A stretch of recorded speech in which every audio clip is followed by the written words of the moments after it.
Hello everyone, and welcome back to Mr. Sleepy Crime. I know many of you enjoy listening to these stories as you fall asleep. So before you drift off, I'd love for you to leave a comment letting me know where in the world you're tuning in from. And if you're enjoying the story, don't forget to like and subscribe, it really helps the channel grow.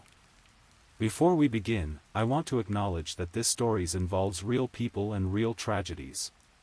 We tell these stories not for entertainment, but to remember the victims and perhaps help others recognize the warning signs that could prevent similar tragedies. For the best experience, feel free to lower the volume a little, just enough to let the story gently carry you off to sleep. Alright, please get comfortable, dim the lights, and let's dive into tonight's first story.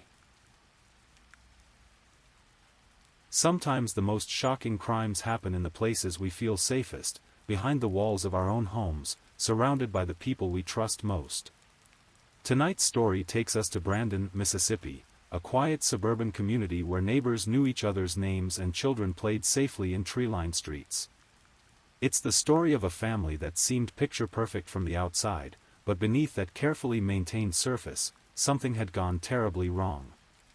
This is the story of Ashley Smiley, a beloved teacher and mother, and the unthinkable tragedy that unfolded on what should have been an ordinary Tuesday afternoon in March 2024. Ashley Smiley was 40 years old when her life was cut short. Those who knew her described her as the kind of person who lit up every room she entered. She had spent years working as a teacher at Warren Central High School, where she was known for her patience, her genuine care for her students, and her ability to make even the most challenging subjects feel manageable. Students would often stay after class just to chat with her, drawn to her warm personality and the way she really listened when they spoke. Ashley had built what many would consider an ideal life.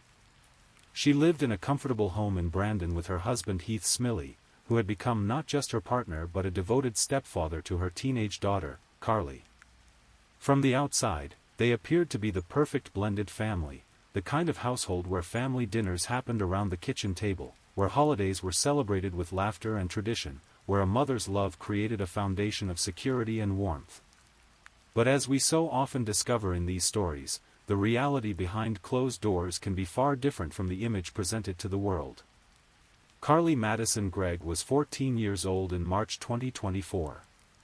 To her teachers at Northwest Rankin High School, she was an exceptional student, bright, well-behaved, with no disciplinary issues on her record.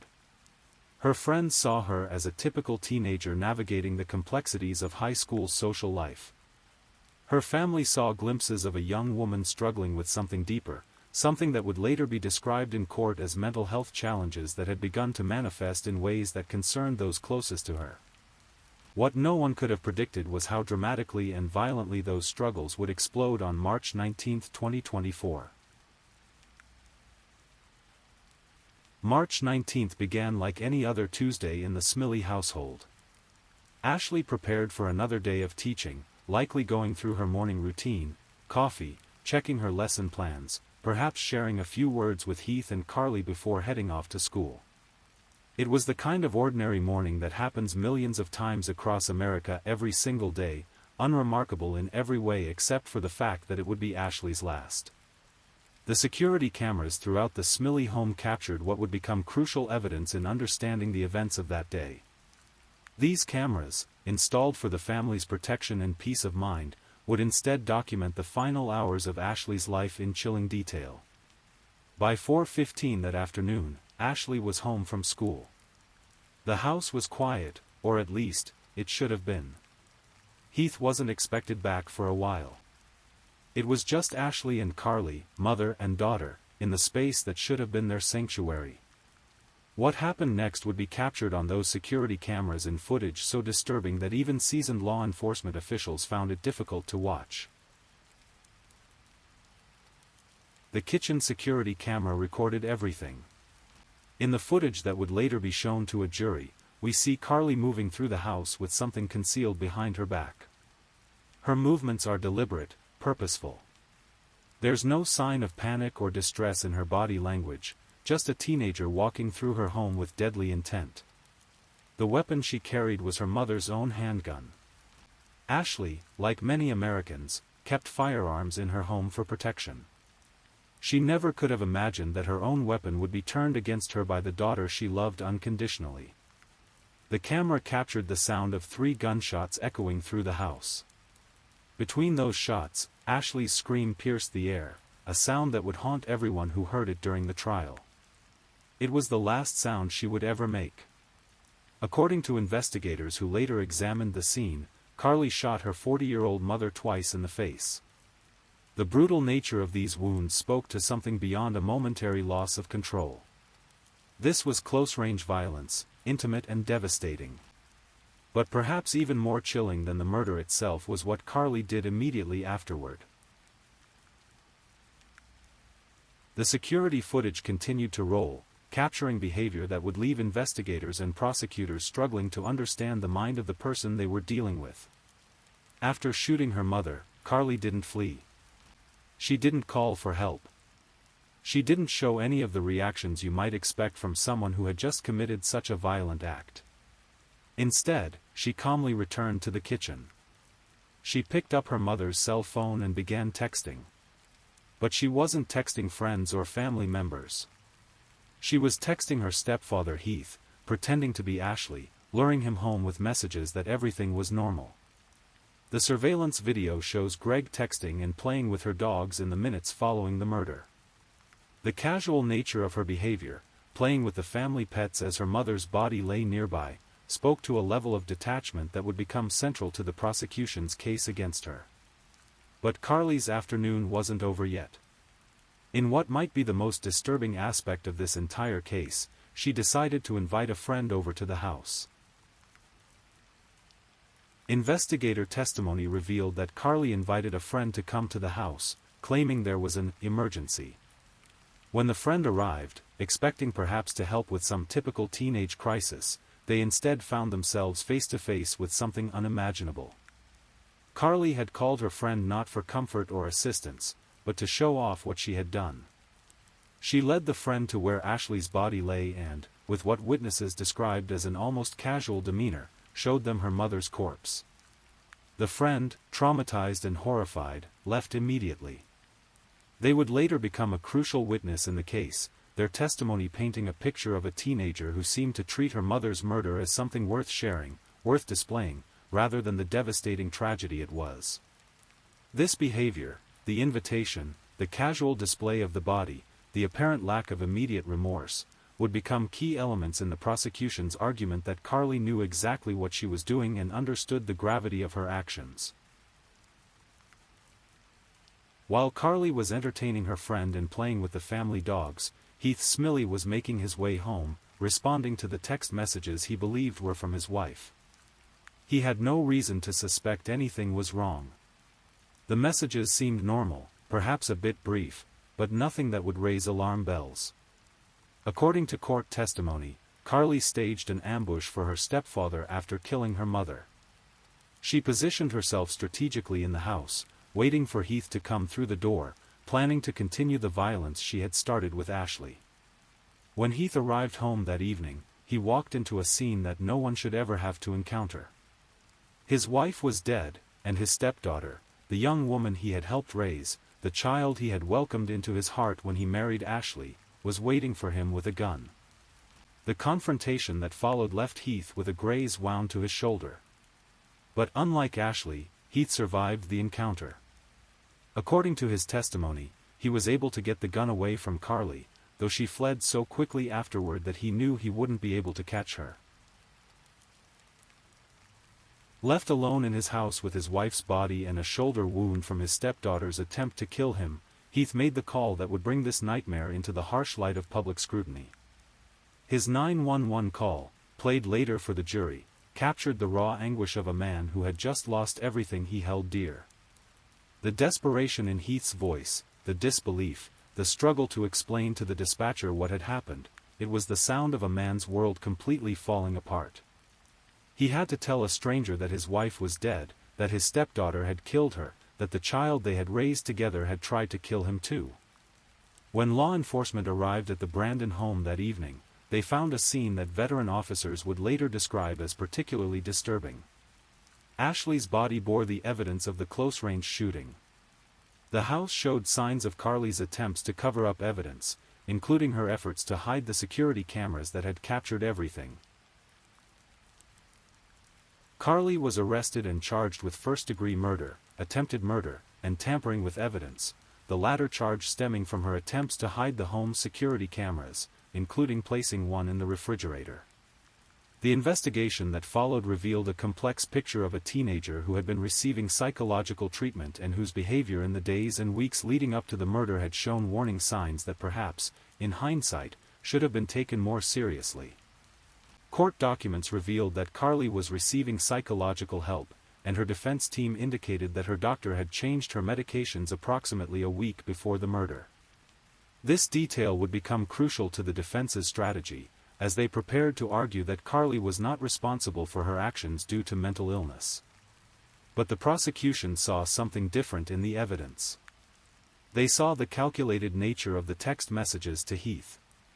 They saw the casual behavior after the murder, the invitation to the friend, the attempts to hide evidence. They saw not a teenager in the throes of a mental health crisis, but someone who knew exactly what she was doing and chose to do it anyway. The trial began on Monday, September 16, 2024, and lasted 5 days. Carly, who was held on $1 million bond, had been described by her attorney as an exceptional student who was well-behaved and had no prior arrests.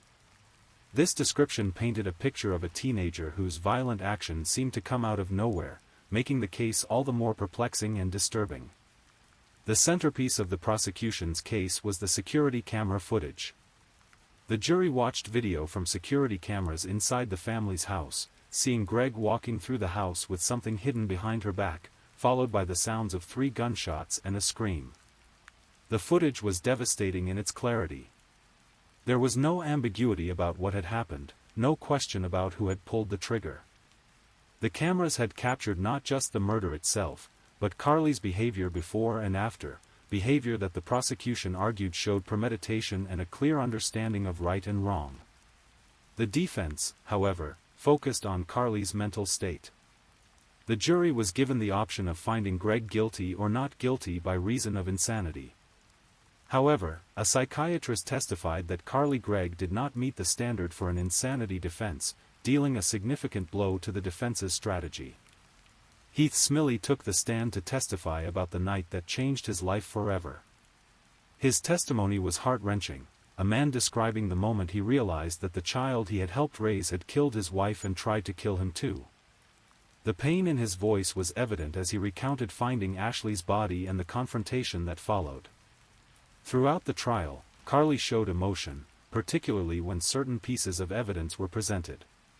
But the question that haunted the courtroom was whether these tears represented genuine remorse or simply the emotional reaction of a teenager finally grasping the magnitude of what she had done. After roughly 2 hours of deliberation, the jury returned with their verdict.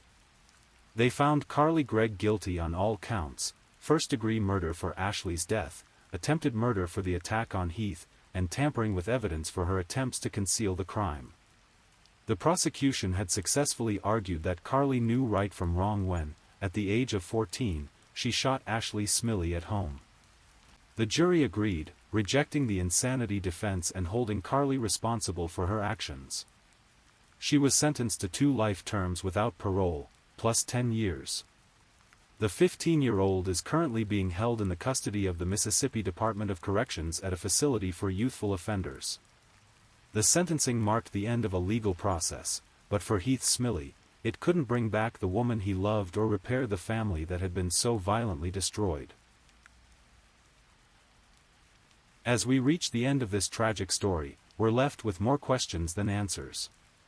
What drives a 14-year-old to commit such an unthinkable act of violence against the mother who raised her?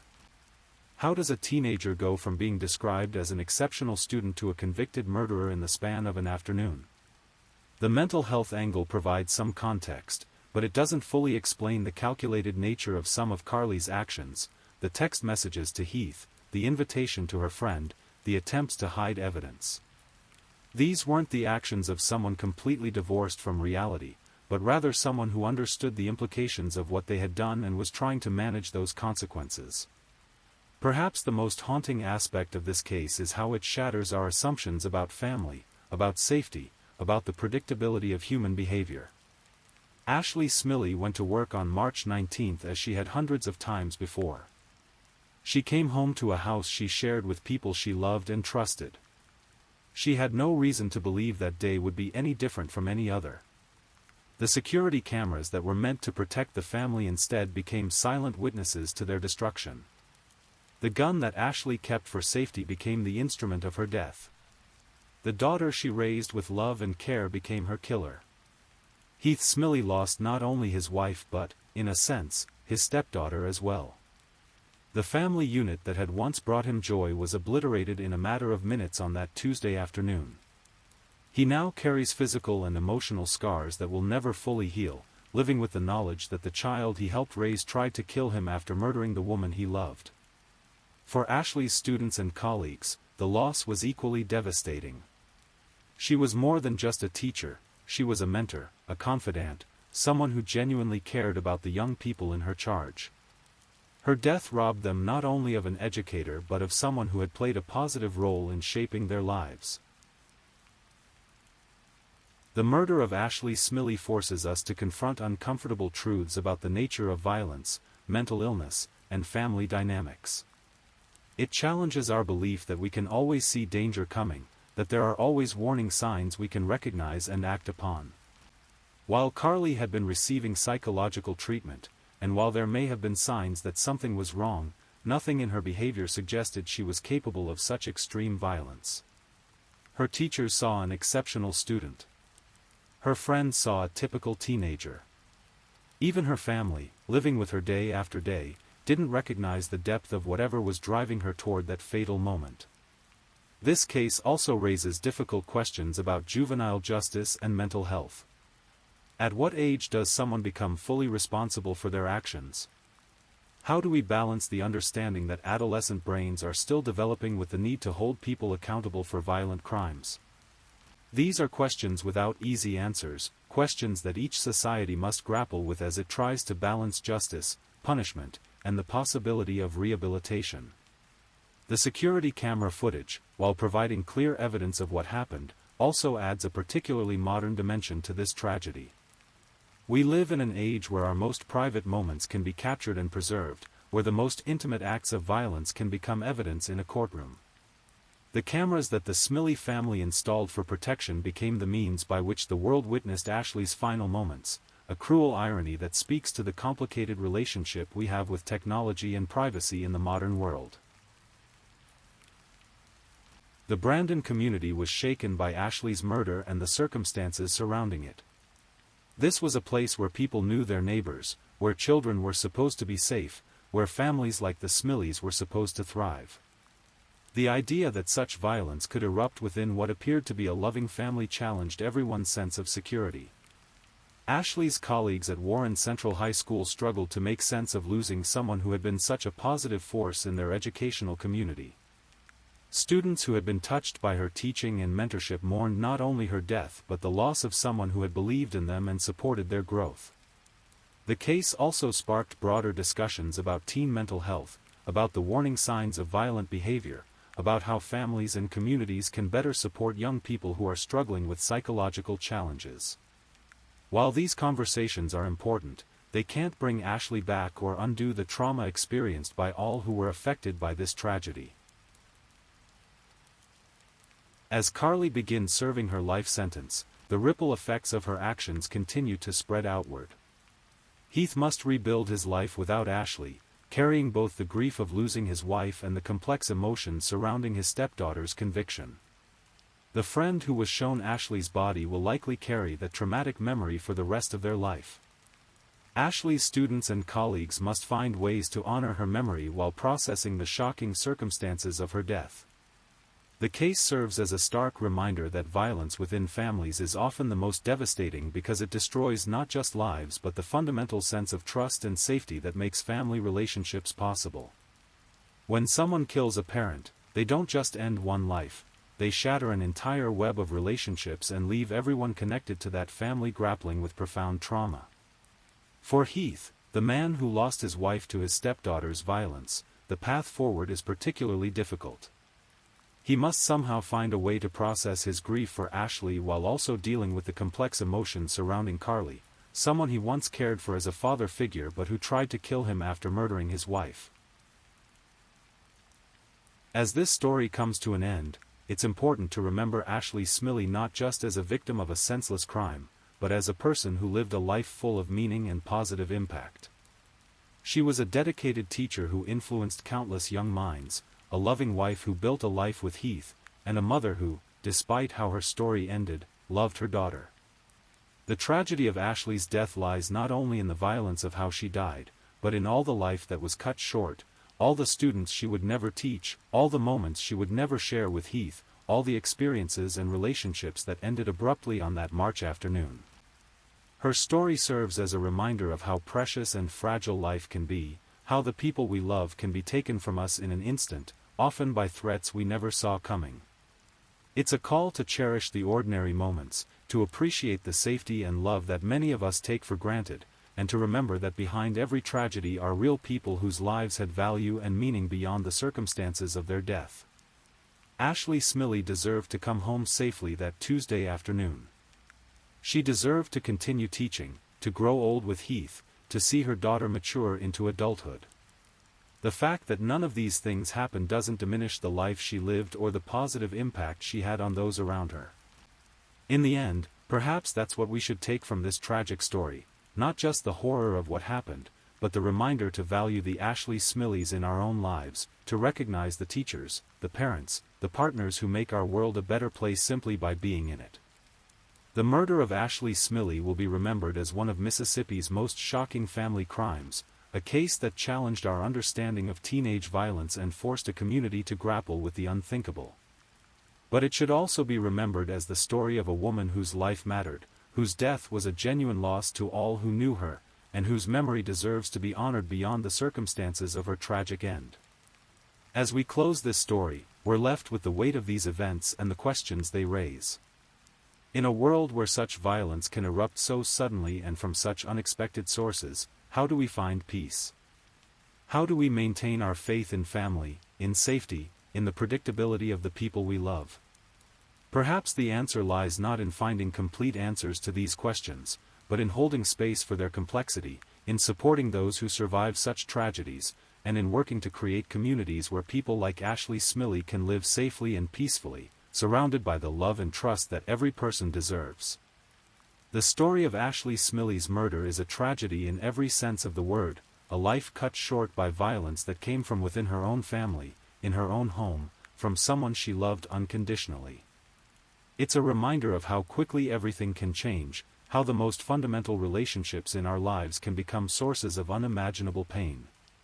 But it's also a story about the resilience of the human spirit, about communities coming together in the face of tragedy, about the importance of remembering victims as more than just the circumstances of their deaths. Ashley Smiley was a teacher, a wife, a mother, a friend, a complete person whose life had meaning and value that extended far beyond that terrible Tuesday in March.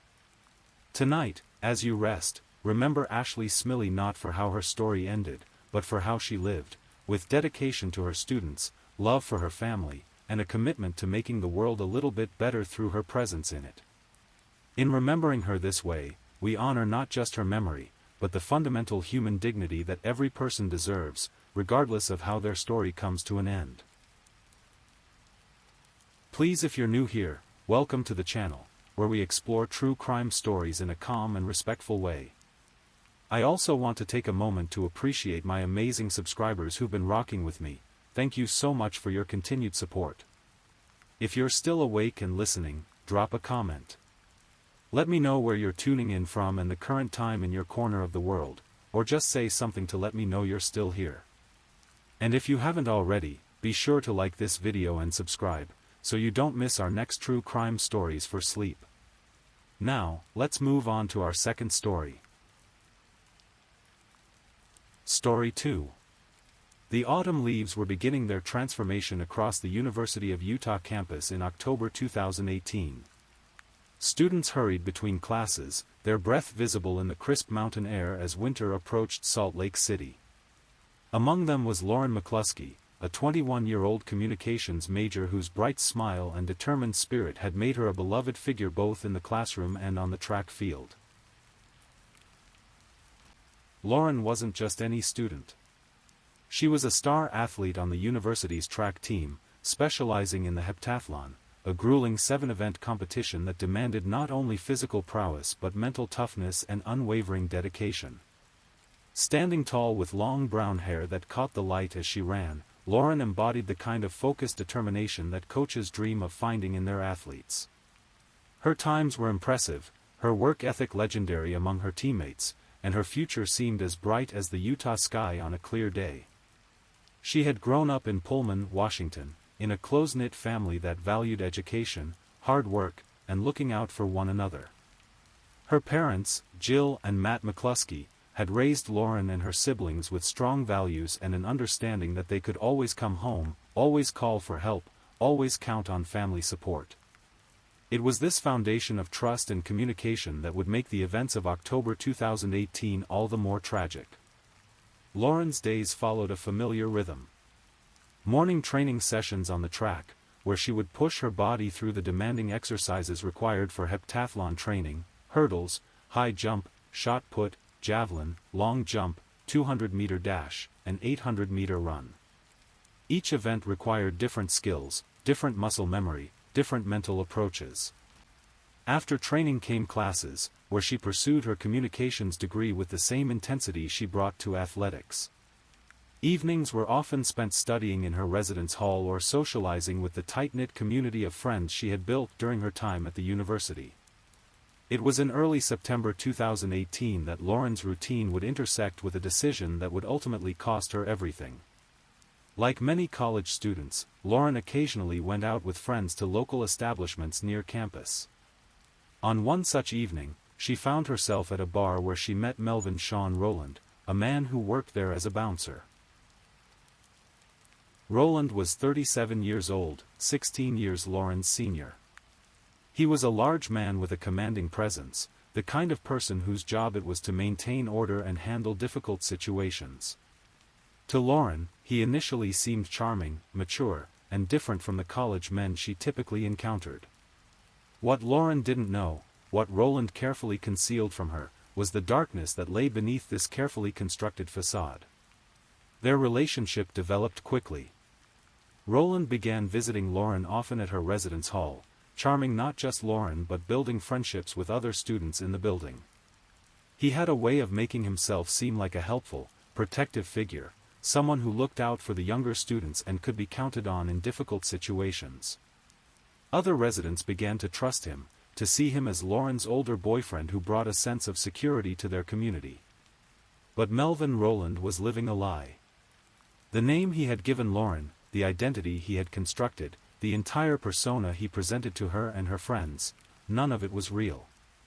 Melvin Sean Rowland was not just significantly older than Lauren, he was a registered sex offender with a lengthy criminal history. He had spent more than a decade in prison for various offenses, including sexual assault. His presence on a college campus, his relationship with a 21-year-old student, his integration into a community of young people, all of it was built on deception. For over a month, Lauren believed she was dating the man Rowland claimed to be.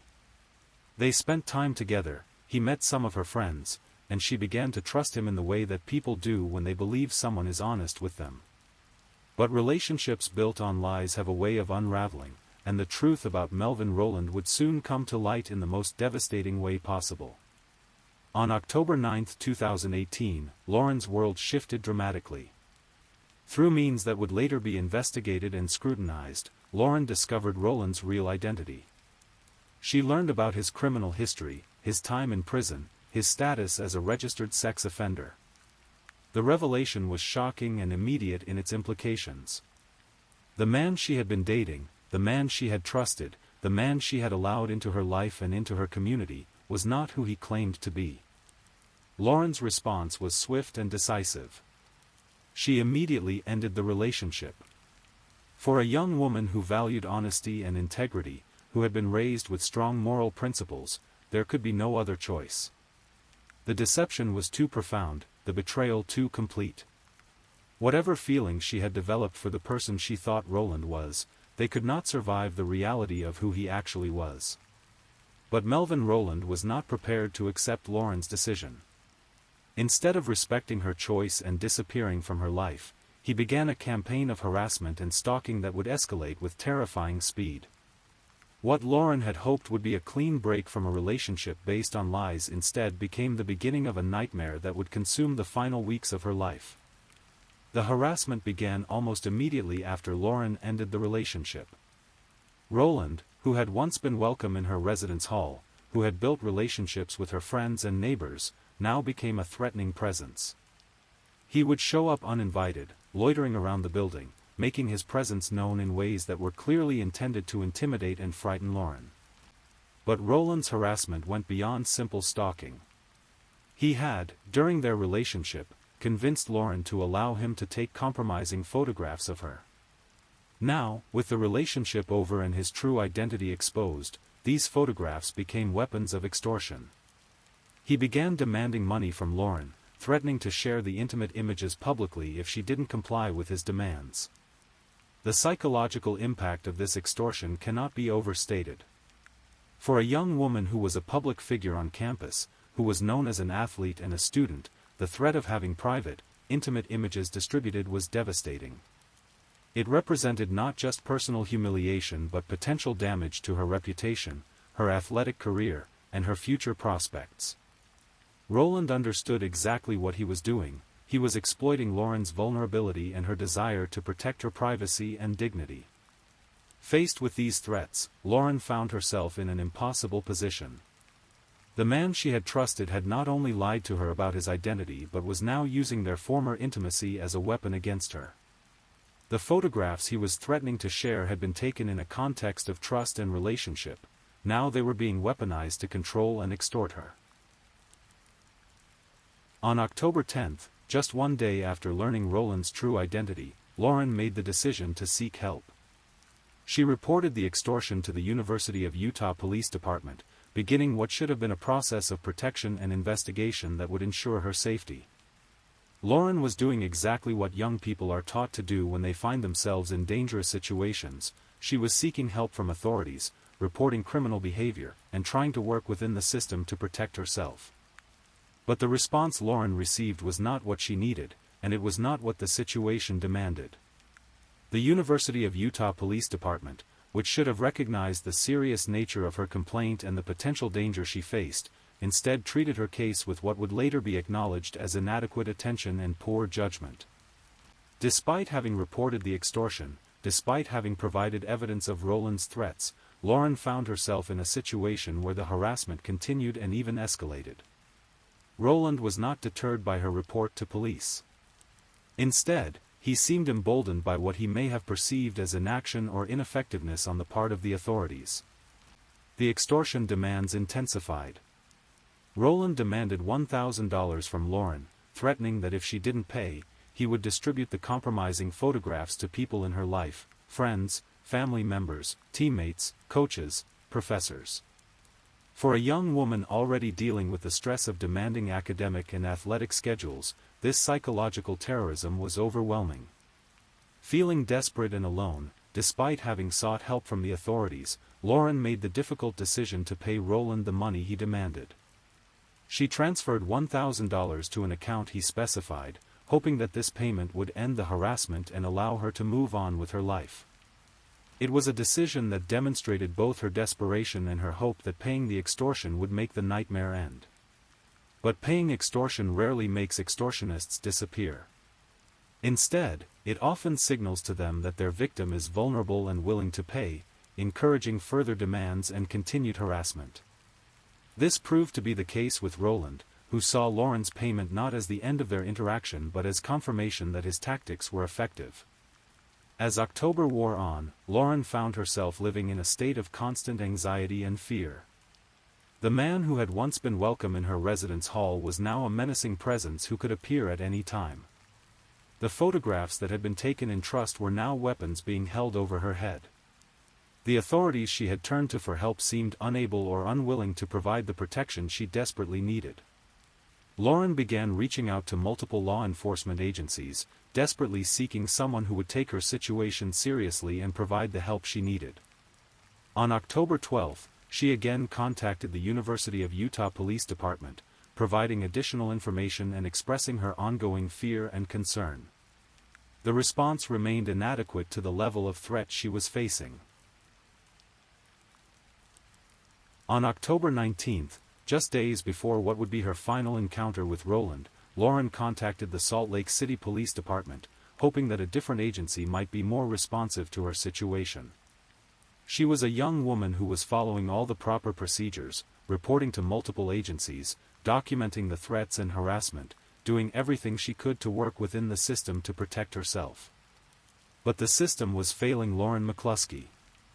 Later investigations would reveal that the University of Utah Police Department knew about Roland's criminal history, including his status as a registered sex offender, but failed to share this crucial information with Lauren or to recognize the extreme danger she was in.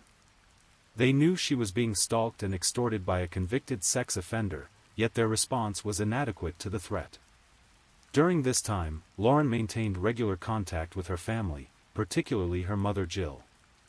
The close relationship she had with her parents meant that they were aware of her situation and were providing emotional support as she navigated this terrifying experience. These phone calls with her mother would become a regular part of Lauren's routine during these difficult weeks, providing her with a connection to home and to people who loved and supported her unconditionally. October 22, 2018, began like many other days for Lauren. She attended classes, went through her academic routine, and prepared for what should have been an ordinary evening. She had evening classes to attend, and after completing her academic obligations, she was walking back to her residence hall when her life intersected with Melvin Roland for the final time. As Lauren made her way across campus in the darkness, she was on the phone with her mother, maintaining the regular contact that had become so important during these weeks of harassment and fear. It was during this phone call that the unthinkable happened. Roland, who had been stalking Lauren for days, appeared and forcibly abducted her. What Jill McCluskey heard through the phone was every parent's nightmare: the sounds of her daughter being taken, the terror in Lauren's voice, the realization that the situation they had all been trying to manage had suddenly become immediately life-threatening. The phone connection provided a horrible real-time audio witness to the abduction, making the crime not just a tragedy for Lauren but a traumatic experience for her mother, who heard her daughter's final moments. Roland forced Lauren to his car, dragging her away from the safety of the campus where she should have been protected. In the parking lot near her residence hall, in a place where she should have been safe, Melvin Roland shot and killed Lauren McCluskey. She was 21 years old, a talented athlete with a bright future, a beloved daughter and friend, a young woman who had done everything right in seeking help and trying to protect herself. The murder was not a crime of passion or a moment of poor judgment. It was the culmination of weeks of stalking, harassment, and escalating threats. It was a crime that could have been prevented if the systems designed to protect people like Lauren had functioned as they should have. It was the tragic end to a young life that had held so much promise and potential. After killing Lauren, Roland fled the scene, but his escape would be short-lived. Law enforcement agencies throughout the Salt Lake City area began an intensive manhunt for the man who had just committed murder on a college campus. The search involved multiple agencies and resources, all focused on apprehending a dangerous individual who had just demonstrated his willingness to commit the ultimate act of violence. Hours after murdering Lauren, Melvin Roland was cornered by police. Faced with capture and the consequences of his actions, Roland made a final decision that would deny Lauren's family and the community the opportunity to see him face justice in a court of law. Rather than surrender to authorities, Roland took his own life, ending the manhunt but also ensuring that many questions about his motivations and actions would never be fully answered. The immediate aftermath of Lauren's murder sent shockwaves through the University of Utah campus and the broader community. Students, faculty, and staff struggled to understand how such a tragedy could have occurred in their midst. The revelation that Lauren had repeatedly sought help from authorities, that she had reported the harassment and threats, that she had done everything she was supposed to do to protect herself, made the tragedy even more difficult to comprehend. For Lauren's family, the loss was devastating beyond measure. Matt and Jill McCluskey had lost their daughter in the most violent and senseless way possible.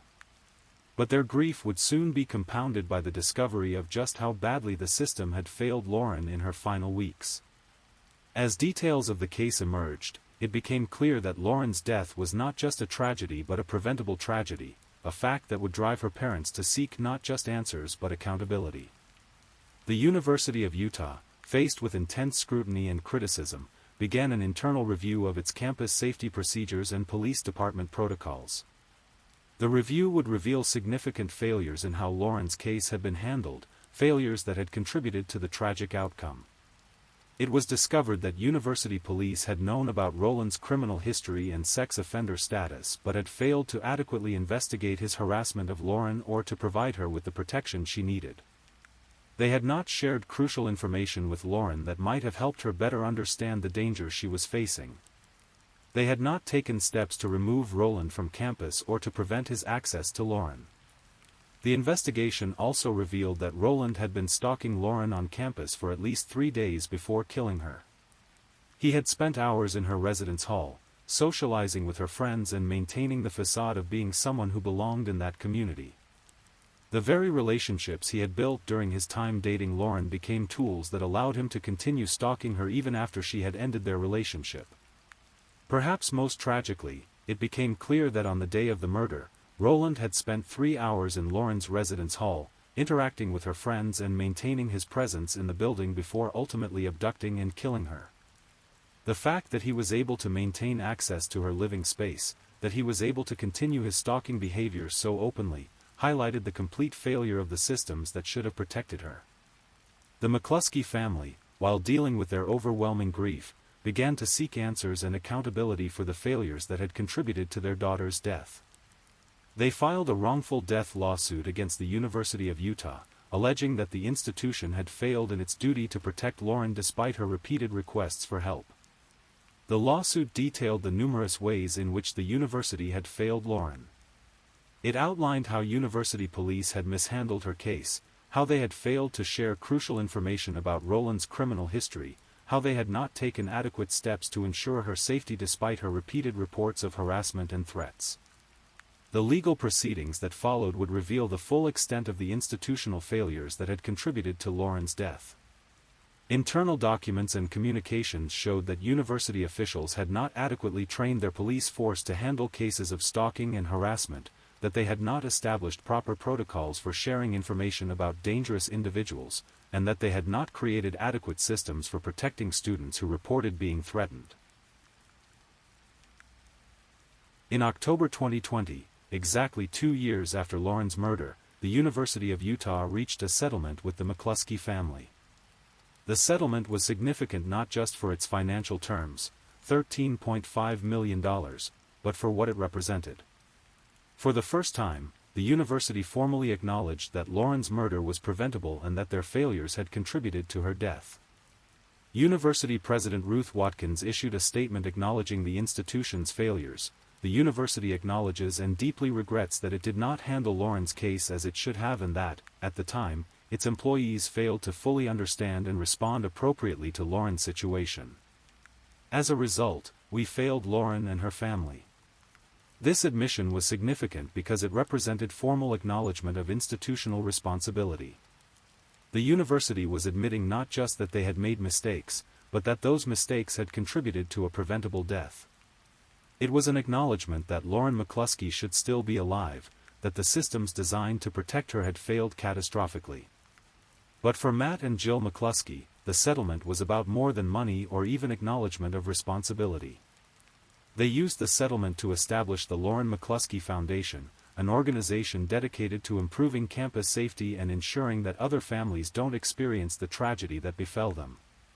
The foundation focuses on raising awareness about stalking and harassment, advocating for better campus safety protocols, and supporting other families who have been affected by similar tragedies. It represents the McCluskey family's commitment to ensuring that Lauren's death leads to meaningful change that might prevent other tragedies. The University of Utah has implemented numerous changes in response to Lauren's murder and the findings of subsequent investigations. These changes include improvements to campus police training, better protocols for handling reports of stalking and harassment, enhanced communication systems for sharing crucial information about dangerous individuals, and the creation of new resources for students who find themselves in threatening situations. The university renamed its Violence Prevention Center in Lauren's honor, creating a permanent reminder of the importance of taking threats seriously and providing adequate protection for students who seek help. It's a recognition that Lauren's memory should be associated not just with the tragedy of her death but with efforts to prevent similar tragedies. The case has also had broader implications for how universities across the country handle reports of stalking and harassment. Lauren's story has become a cautionary tale about the importance of taking such reports seriously, of adequately training campus police forces, and of creating systems that prioritize student safety over institutional convenience or reputation. The tragedy has highlighted the particular vulnerabilities that college students face, especially young women who may find themselves targeted by older predators who exploit the relative openness and trust that characterizes campus communities. Lauren's case demonstrates how someone with criminal intent can infiltrate a campus community and use that access to harm students. It has also highlighted the importance of information sharing between agencies and the need for campus police forces to have access to and knowledge of criminal databases that might help them identify dangerous individuals. The fact that Roland's criminal history was available but not effectively utilized in assessing the threat he posed to Lauren represents a systemic failure that has implications far beyond this single case. The Lauren McCluskey case has become a landmark in discussions about campus safety, victim rights, and institutional responsibility. It has influenced legislation, campus policies, and training programs across the country. Universities have been forced to examine their own protocols and to consider whether they would be adequate to protect a student in Lauren's situation. The case has also highlighted the particular challenges faced by victims of stalking and harassment, especially when the perpetrator is someone they once trusted. Lauren's experience demonstrates how difficult it can be for victims to navigate systems that may not fully understand or respond appropriately to the threats they face. For the broader community, Lauren's story serves as a reminder of the importance of taking reports of harassment and threats seriously, of the need for robust systems to protect vulnerable individuals, and of the tragic consequences that can result when these systems fail. The track where Lauren once trained still bears witness to her memory. Her teammates and coaches remember a dedicated athlete who brought intensity and joy to her sport. Her academic advisors remember a serious student who was committed to her education and her future. Her friends remember someone who was loyal, funny, and full of life. But perhaps most importantly, Lauren McCluskey is remembered as a young woman who did everything right when faced with a dangerous situation. She reported the threats, sought help from authorities, maintained contact with her family, and tried to work within the system to protect herself. Her tragedy lies not in any failure on her part, but in the failure of the institutions and systems that should have protected her. The evening of October 22, 2018, was supposed to be just another night in the life of a college student. Lauren was walking home from class, talking to her mother, moving through a campus where she should have been safe. Instead, it became the night when all the institutional failures, all the missed opportunities for intervention, all the inadequate responses to her pleas for help, culminated in the loss of a bright, talented, beloved young woman who had her whole life ahead of her. In the years since Lauren's murder, her parents have become advocates for campus safety and victims' rights. They have worked tirelessly to ensure that their daughter's death leads to meaningful change, that other students receive better protection, that other families don't experience the devastating loss they have endured. Their advocacy work has been instrumental in bringing about policy changes, improved training protocols, and better awareness of the signs and dangers of stalking and harassment. They have turned their grief into a force for positive change, ensuring that Lauren's legacy is one of protection and prevention rather than just tragedy. The case continues to resonate in discussions about campus safety, victim advocacy, and institutional responsibility. It serves as a stark reminder that the systems we create to protect vulnerable individuals must actually function when they are needed most, and that failure to provide adequate protection can have the most tragic consequences. Lauren McCluskey was 21 years old when she died. She was a talented athlete, a dedicated student, a beloved daughter and friend. She was someone with dreams and aspirations, with goals and ambitions, with a future full of possibilities. All of that was taken away in a parking lot on a college campus because the systems that should have protected her failed when she needed them most. Her story is a tragedy, but it is also a call to action. It is a reminder that we must do better, that we must create systems that actually protect the people they claim to serve, and that we must never forget the cost of institutional failure. In the quiet moments on the University of Utah campus, when students hurry between classes and athletes train on the track where Lauren once ran, her memory serves as both a memorial to a life lost too soon and a commitment to ensuring that such a tragedy never happens again. The wind that moves through the campus carries with it the memory of a young woman who should still be there, should still be running, should still be laughing with friends and working toward her dreams. Instead, Lauren McCluskey has become a name associated with both tragedy and the ongoing fight for justice, safety, and systemic change. Her story ends in that parking lot on October 22, 2018, but her impact continues in the lives of those who remember her, in the changes her death has inspired, and in the ongoing work to ensure that no other student suffers the fate that befell Lauren McCluskey, a young woman who deserved so much better from the world she trusted to protect her. I'm just putting it out there. If you're still awake and listening, drop a comment. Let me know where you're tuning in from, the time in your part of the world, or just say something to let me know you're still with me. And of course, if you haven't already, like this video and subscribe so you don't miss the next true crime story for sleep. Now, let's move on to our fourth story. Story 3. On a crisp October evening in 2011, the Morgan Park neighborhood of Chicago's South Side settled into its familiar rhythm. Street lights cast long shadows across the quiet residential streets, and families were winding down from another day. At 107th and Loomis, in a modest home, 30-year-old Latasha Nevitt was preparing for what seemed like a simple errand, a quick walk to the corner store. Latasha was a woman with dreams. She was pursuing her education at Evergreen University, working toward becoming a dental hygienist. It was an ambitious goal for a mother of 3 young children, but those who knew her understood that Latasha was determined to build a better life for her family. Her children meant everything to her: 10-year-old Ariel, who was living with her grandparents, and her 2-year-old twins, Brian and Ryan, who filled the house with their laughter and energy. The evening of October 10, 2011, started like any other. Latasha was at home with her husband, Isaac Nevitt, and the twins. As darkness settled over the neighborhood, she made a decision that would change everything. She needed to pick up a few items from the nearby grocery and liquor store on 112th Street. It was a walk she had made countless times before, about 5 blocks through the familiar streets of her neighborhood. Isaac later told investigators that he watched his wife leave through the front door, expecting her to return within the hour as she always did. The store wasn't far, just a short walk through the residential streets they both knew well.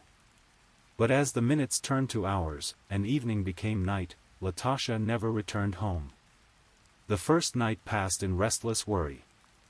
Isaac found himself checking his phone, looking out the window, perhaps telling himself that she had decided to visit her mother or had run into a friend. These things happen in close-knit neighborhoods.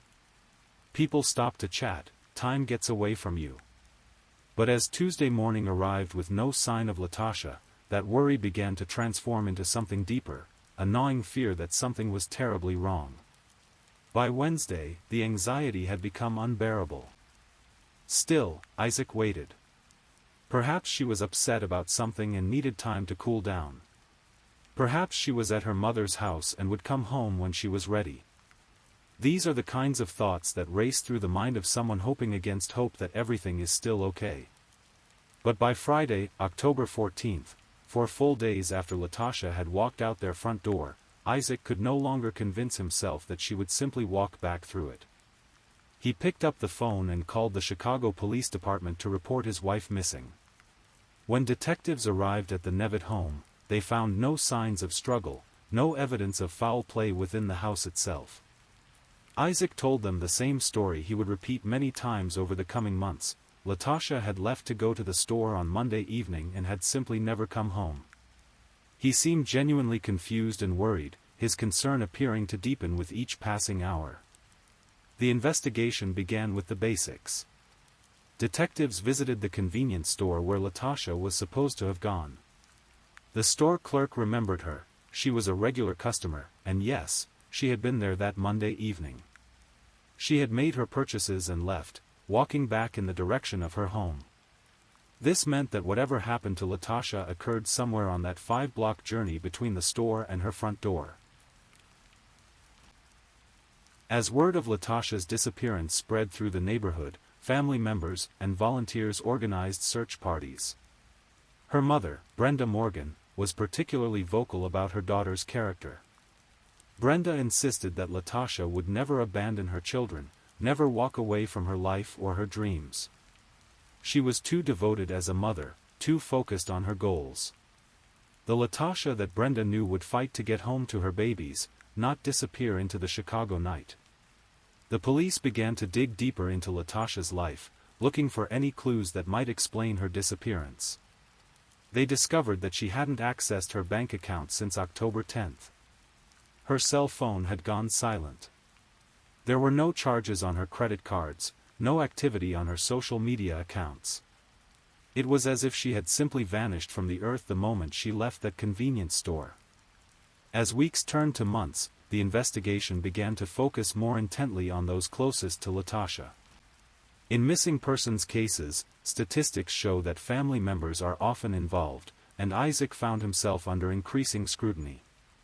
Some neighbors whispered about tensions in the marriage, though others described the couple as devoted to each other and their children. The pressure on Isaac intensified when he agreed to take a polygraph test. These tests, while not admissible in court, are often used by law enforcement as investigative tools. To the surprise of many, including some investigators, Isaac passed the polygraph examination. The results suggested he was being truthful when he denied any involvement in his wife's disappearance. But polygraph results, as any investigator will tell you, are not definitive. They measure physiological responses to stress, but sociopaths can sometimes pass them, and innocent people can sometimes fail them due to anxiety about the situation itself. The test results provided some indication of Isaac's truthfulness, but they didn't solve the mystery of what had happened to Latasha. Months stretched into years. The twin boys grew from toddlers into little boys who asked increasingly painful questions about when mommy was coming home. 10-year-old Ariel, living with her grandparents, struggled with the uncertainty of not knowing what had become of her mother. The family held vigils, distributed flyers, and never stopped hoping that Latasha would somehow find her way home. During this time, the relationship between Isaac and Latasha's extended family became strained. Some family members harbored suspicions about Isaac's role in the disappearance, despite his polygraph results. The stress of the situation, combined with grief and uncertainty, created fractures in relationships that had once been sources of support. The investigation continued, but with little new evidence to pursue, it began to grow cold. Detectives had interviewed neighbors, checked security cameras where available, and followed up on every possible lead. They had searched vacant lots and abandoned buildings in the area.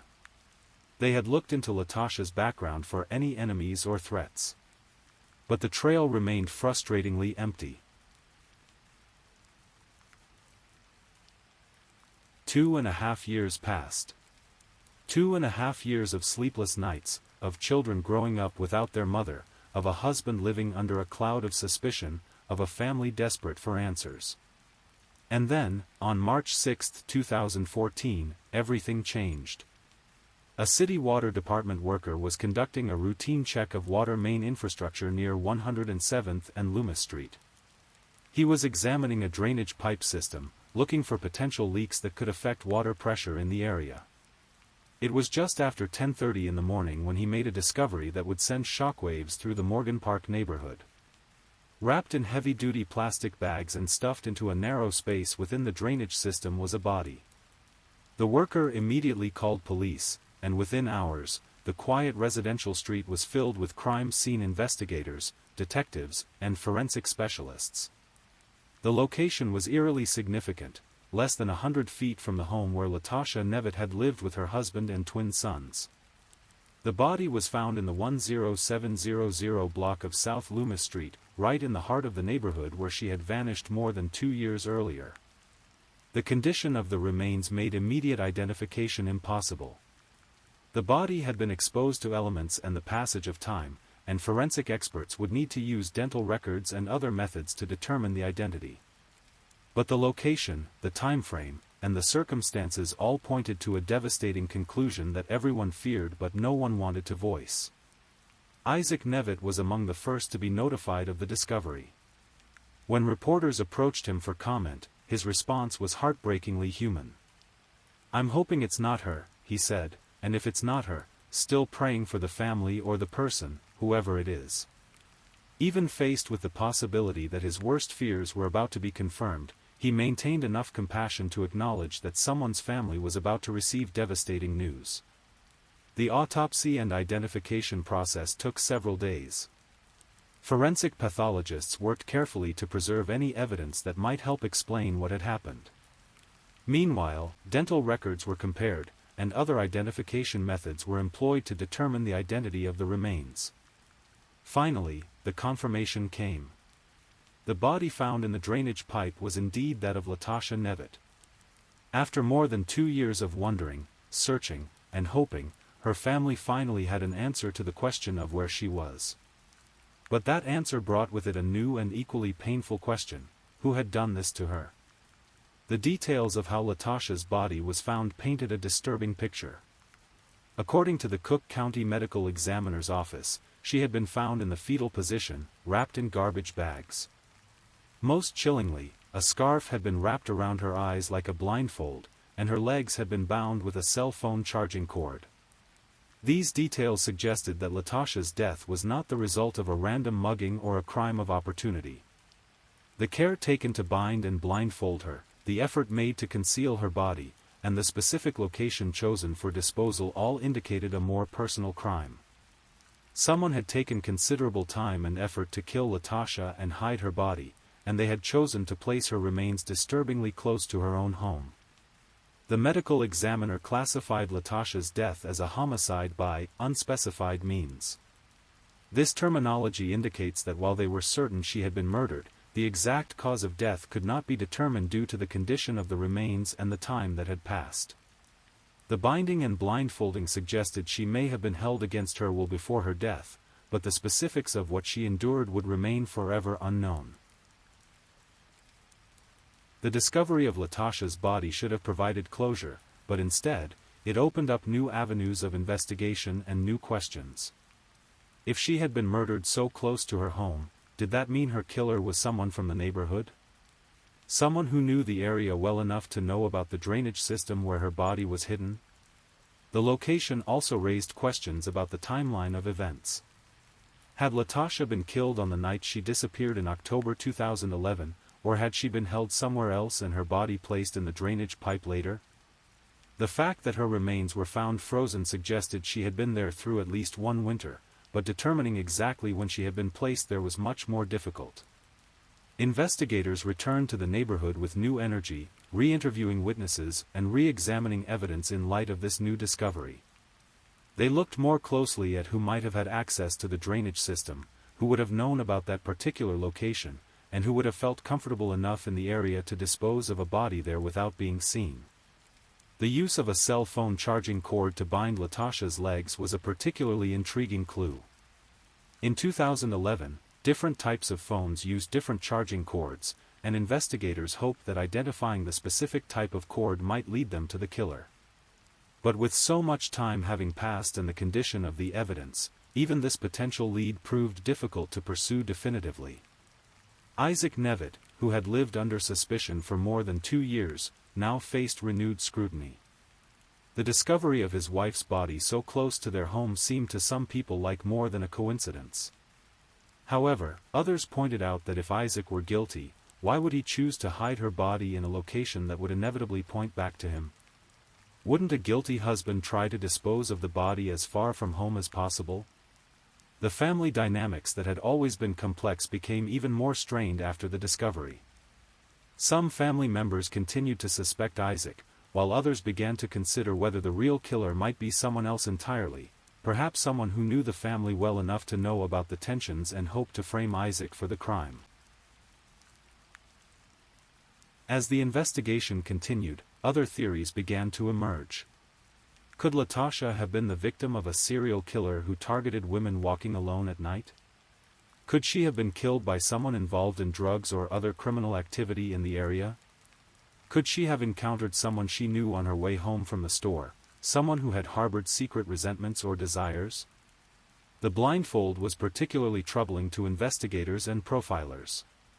It suggested that either the killer didn't want Latasha to see their face, indicating it was someone she would have recognized, or it was part of a more elaborate fantasy or ritual.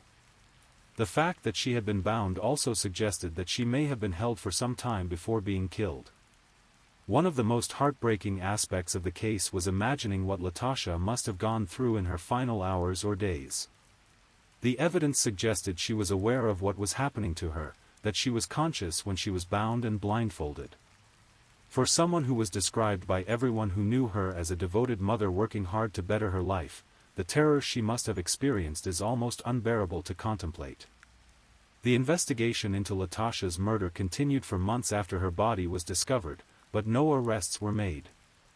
The Chicago Police Department followed up on hundreds of tips and leads, but none led to the breakthrough they desperately needed. The case began to grow cold once again, this time as a homicide investigation rather than a missing persons case. For Latasha's children, the discovery of their mother's body brought a different kind of grief. The twins, who had been only 2 years old when she disappeared, had grown up with the abstract concept that mommy was missing. Now they had to confront the concrete reality that she was never coming home. 10-year-old Ariel, who was now a teenager, had to process the loss all over again, this time with the knowledge of how her mother had died. Isaac found himself in the impossible position of being both a grieving widower and a continuing suspect in his wife's murder. He had to help his children process their loss while dealing with ongoing suspicion from some community members and continuing questions from investigators. The stress of the situation was immense, and it's difficult to imagine how anyone could navigate such circumstances. The neighborhood where Latasha lived and died was also deeply affected by the case. Residents had to confront the reality that someone among them might be capable of such violence. Parents became more cautious about letting their children play outside, and women thought twice about walking alone after dark. The sense of safety that had once characterized the community was permanently altered.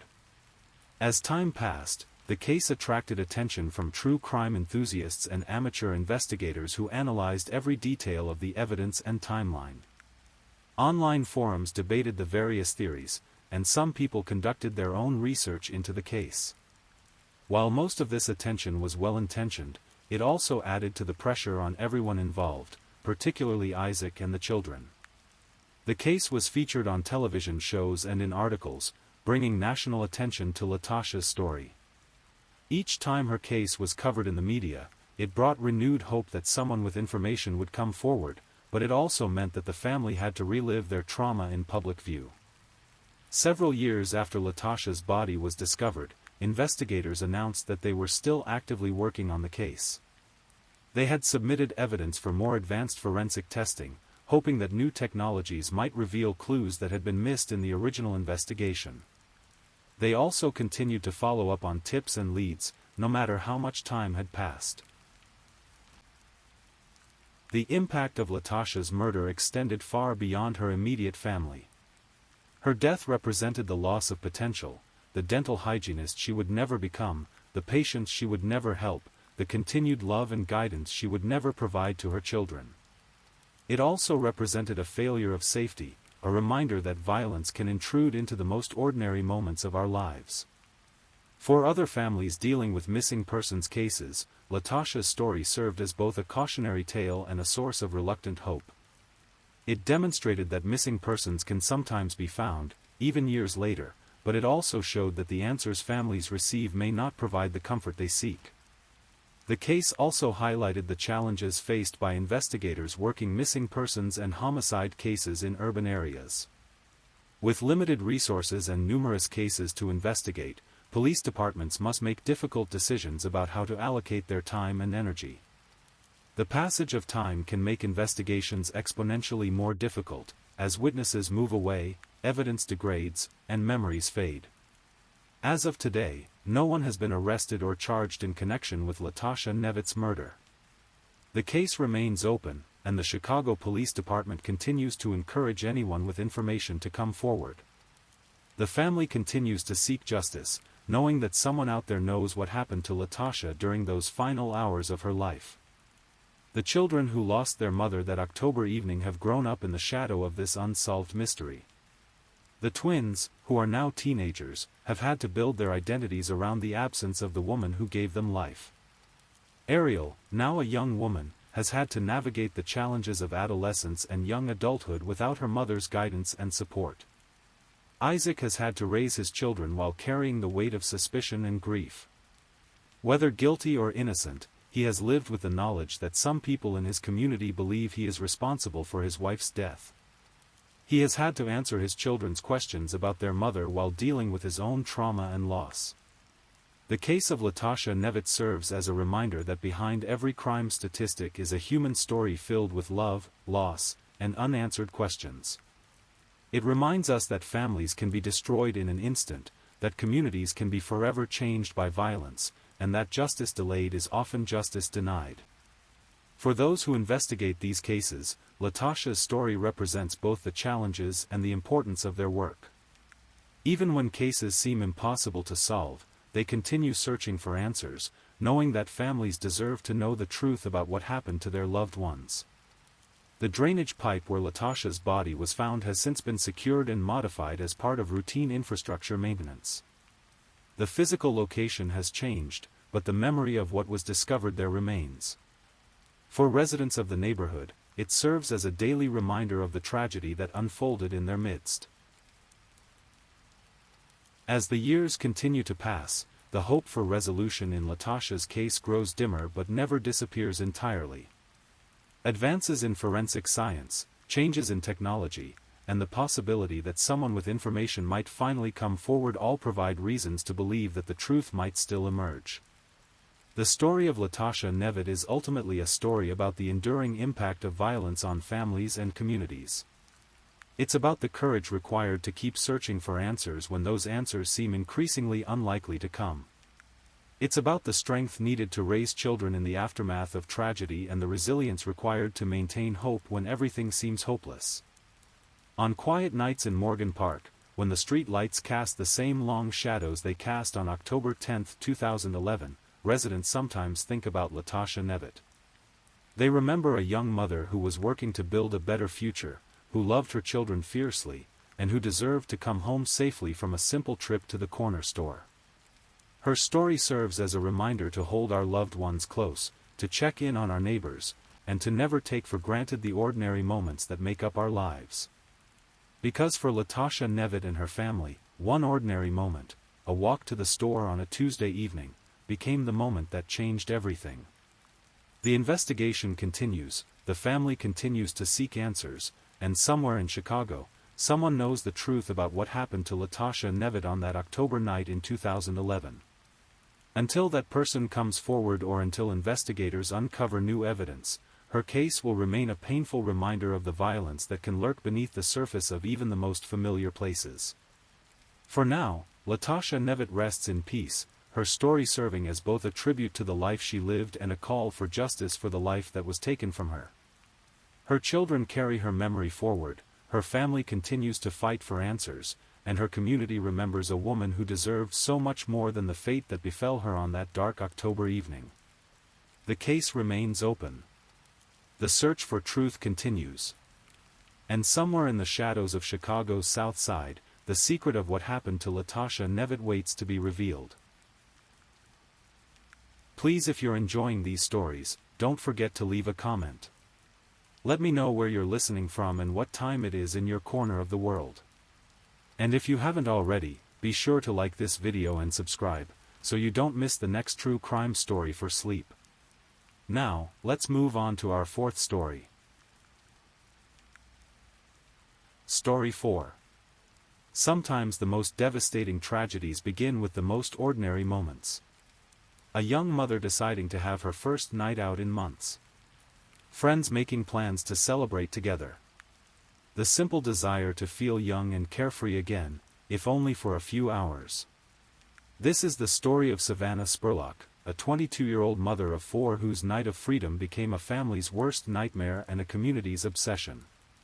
The events I'm about to share with you unfolded in Kentucky during the cold winter of 2019, when surveillance cameras captured the last known images of a vibrant young woman, and when a 6-month search would grip an entire region before revealing a truth darker than anyone had imagined. Savannah Spurlock lived in Richmond, Kentucky, a small college town where everyone seemed to know everyone else's business. At 22, she carried responsibilities that would have overwhelmed many people twice her age. She was the devoted mother of 4 children, including twin babies who had been born just 1 month earlier, in December of 2018. Those who knew Savannah described her as someone who lived entirely for her children. Her days revolved around feedings and diaper changes, school pickups and bedtime stories. She was the type of mother who put everyone else's needs before her own, who found joy in the small moments of parenthood even when she was exhausted beyond measure. The twins had been a surprise, but a welcome one. Savannah had adapted to life with 4 young children with the same determination she brought to everything else. Her family and friends often marveled at how she managed it all with such grace, though they also worried that she never took time for herself. In those early days of January 2019, Savannah was just finding her rhythm with the new babies. The older children were adjusting to having siblings, and the household was settling into its new normal. Savannah's mother, Ellen, had been helping out regularly, as had other family members. Everyone could see that Savannah was a natural mother, but they could also see the exhaustion in her eyes. It had been months since Savannah had done anything just for herself. Months since she'd dressed up, put on makeup, or spent time with friends without children underfoot. She was approaching her 23rd birthday, though she wouldn't live to see it. Thursday, January 3, 2019, started like any other day for Savannah. She tended to her children, managed the household, and went through the familiar routines of motherhood. But as evening approached, something different was in the air. Some of her friends had reached out about going out that night, a rare opportunity for adult conversation and a chance to feel young again. The decision wasn't made lightly. Savannah had to arrange childcare, which meant coordinating with family members. She had to find something to wear that made her feel like herself again, not just a mom. Most importantly, she had to give herself permission to have fun, something that doesn't come naturally to devoted parents. Her friends were encouraging. They reminded her that she deserved a break, that taking care of herself was important too. The babies would be fine with family watching them. It was just one night, and she needed it. As Thursday evening turned into Friday morning, Savannah made her preparations. She chose a black sleeveless top and a maroon skirt, paired with high heels that made her feel confident and attractive. She did her hair and makeup with the kind of care that mothers rarely have time for. Looking in the mirror, she probably saw glimpses of the woman she had been before motherhood consumed her life, not that she regretted that consumption, but everyone needs to feel like an individual sometimes. The plan was to meet friends in Lexington, about 30 minutes from Richmond. Lexington offered more nightlife options, and the anonymity of a larger city where she could just be Savannah, not the young woman with 4 kids that everyone knew her as in Richmond. The other bar in downtown Lexington was the kind of establishment that attracted young adults looking for a good time. It wasn't particularly fancy or notorious, just a typical bar with decent music, reasonable drinks, and the kind of atmosphere where people went to unwind after long weeks or, in Savannah's case, long months. Savannah arrived at the other bar sometime Thursday evening with her friends. For the first time in months, she was just a 22-year-old woman out for drinks and conversation. No one needed their diaper changed. No one was crying for attention. No one needed to be fed or comforted or entertained. The evening progressed normally at first. Savannah and her friends drank, talked, laughed, and enjoyed the kind of adult interaction that parents often crave. The music was loud enough to drown out worries, the drinks were strong enough to ease the constant tension of responsibility, and for a few hours, Savannah got to remember what it felt like to be young and carefree. But as the night wore on, the group dynamic began to shift. Friends left at different times, as often happens during nights out. Some had early morning responsibilities, others reached their limits earlier than the rest. By the early hours of Friday morning, January 4th, Savannah found herself with fewer and fewer familiar faces around her. This is where the story takes its first dark turn, though no one would understand the significance until much later. Sometime during those late evening hours, Savannah encountered 3 men. The details of how they met, what their initial conversation entailed, and what motivated her to trust them enough to leave with them remain unclear to this day. What we do know is that surveillance cameras throughout the other bar captured various moments of that night, including the crucial final images of Savannah Spurlock as a free woman. The surveillance cameras at the other bar would become some of the most analyzed video in Kentucky criminal history. Frame by frame, investigators would scrutinize every movement, every gesture, every interaction captured by those cameras. The final images show Savannah leaving the bar in the early morning hours of January 4, 2019. She's walking with 3 men, 2 white males and 1 black male. In the grainy footage, Savannah appears to be moving under her own power, engaged in conversation with her companions. There's no obvious sign of distress or coercion visible in these images. This footage would later become crucial evidence, but at the time, it was simply documenting what appeared to be a normal end to a night out. People leave bars with people they've met all the time. Sometimes it leads to new friendships, sometimes to romantic encounters, sometimes to nothing more than shared rides home. There was nothing in those images that would have alarmed anyone watching in real time.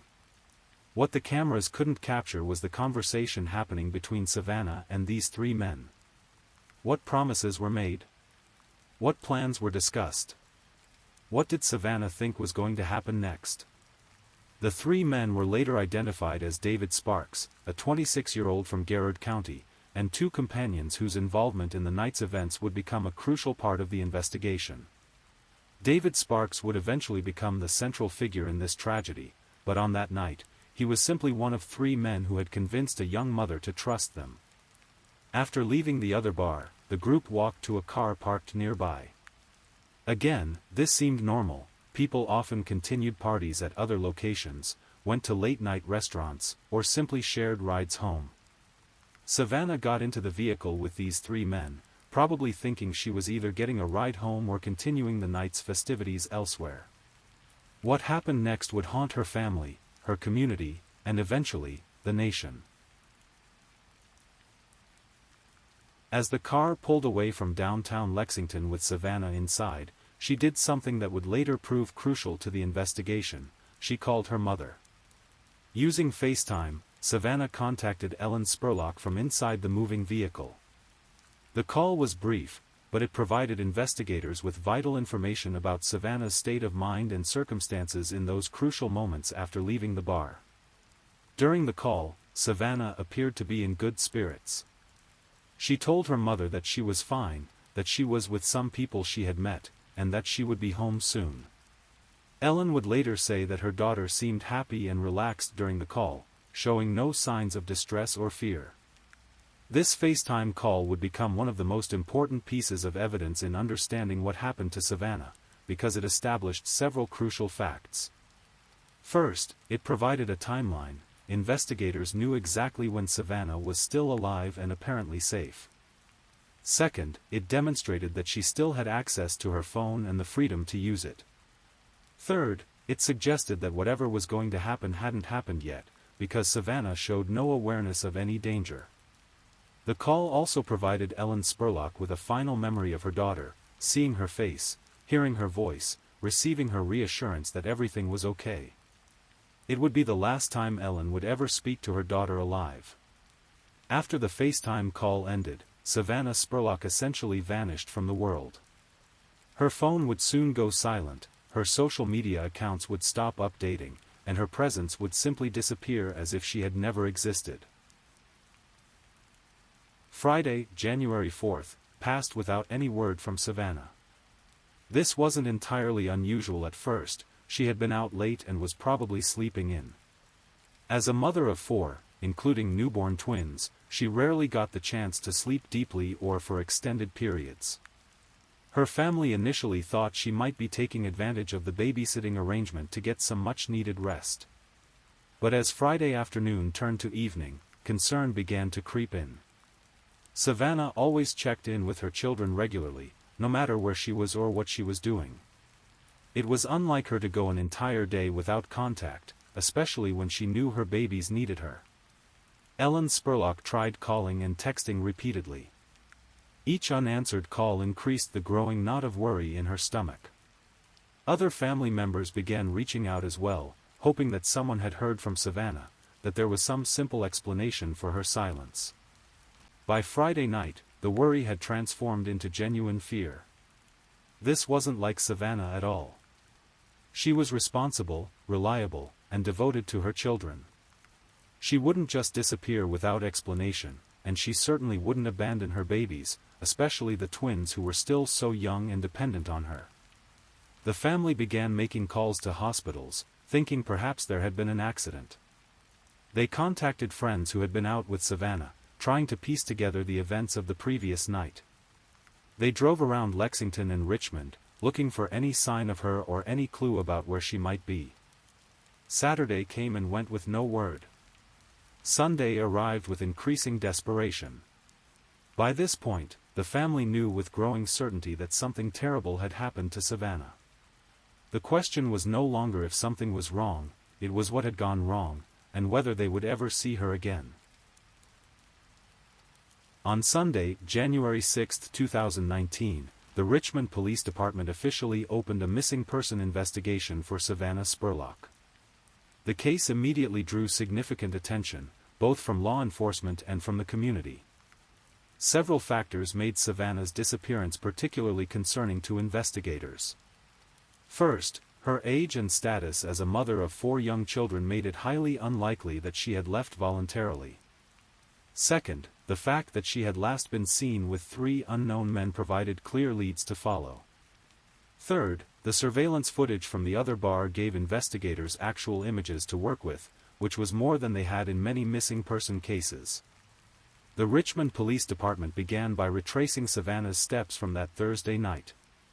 They interviewed her friends who had been at the other bar, trying to establish a timeline and gather information about the 3 men she had left with.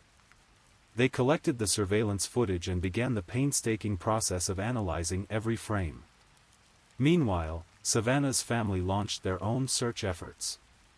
Ellen Spurlock became the public face of the campaign to find her daughter, giving interviews to local media and pleading for information from anyone who might have seen Savannah or the men she was with.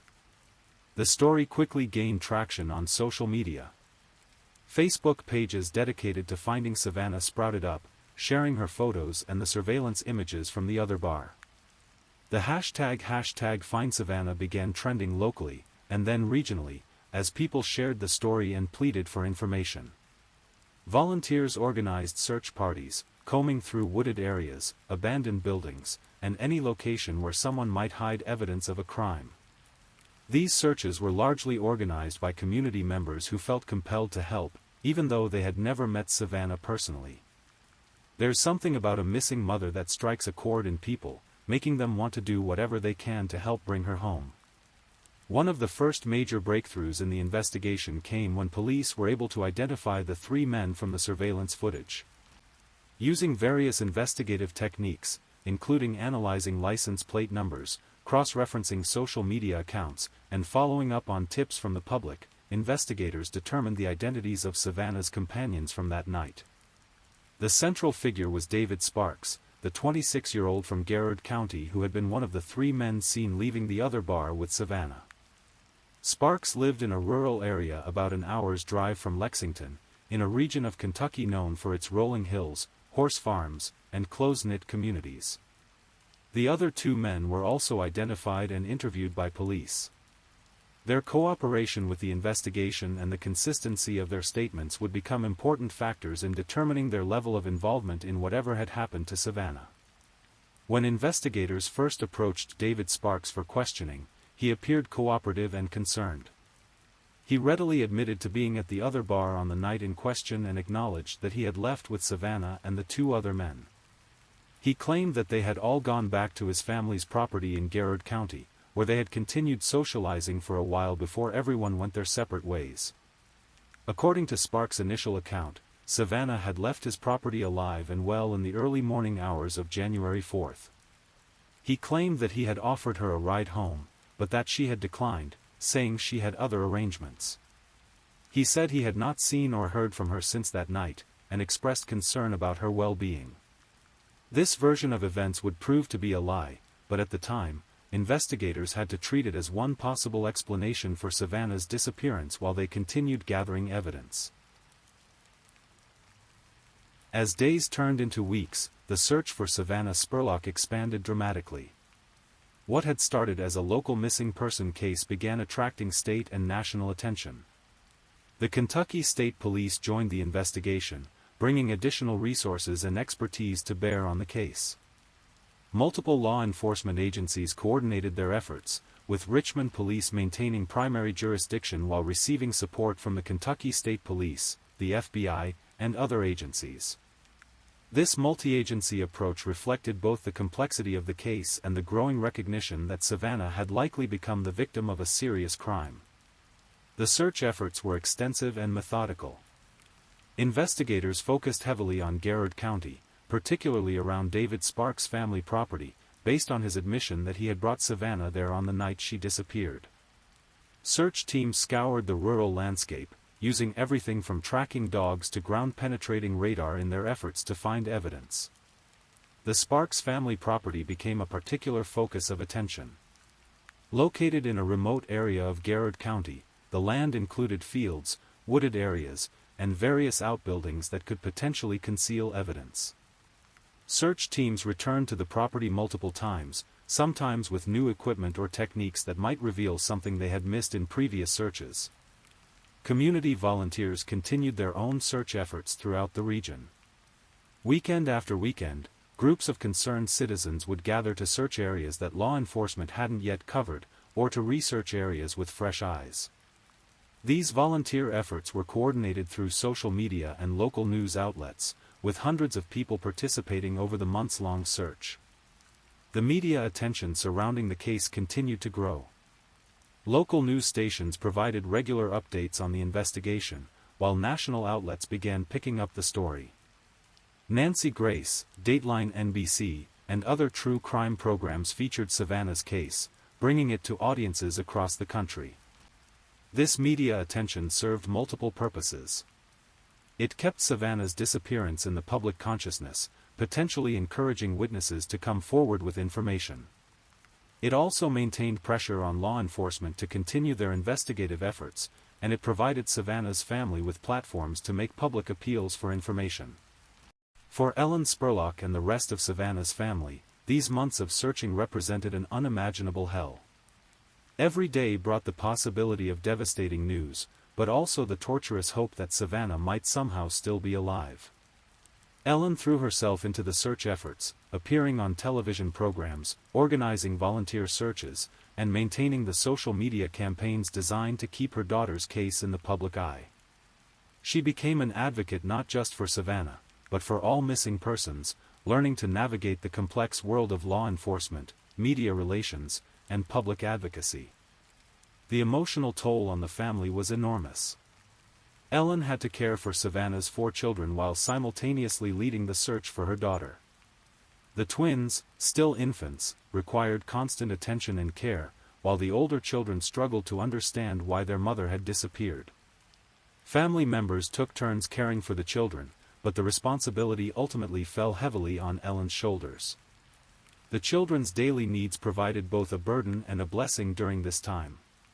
While caring for them was exhausting and emotionally difficult, it also provided Ellen and other family members with a sense of purpose and connection to Savannah. Every diaper changed, every meal prepared, every bedtime story was a way of honoring Savannah's memory and maintaining her presence in their lives. The community support during this time was overwhelming. Neighbors, friends, and complete strangers rallied around Savannah's family, providing meals, childcare assistance, and emotional support. Local businesses donated money and resources to support the search efforts. Churches held prayer services and vigils. The case had touched something deep in the community's collective heart. As winter turned to spring, and spring began moving toward summer, the family had to confront the growing possibility that Savannah might never come home alive. While they never stopped hoping, they also had to begin preparing themselves psychologically for the worst possible outcome.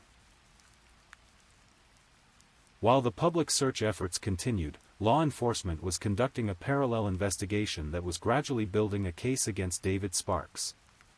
The more investigators learned about the events of January 4th, the more inconsistencies they found in Sparks' account of what had happened.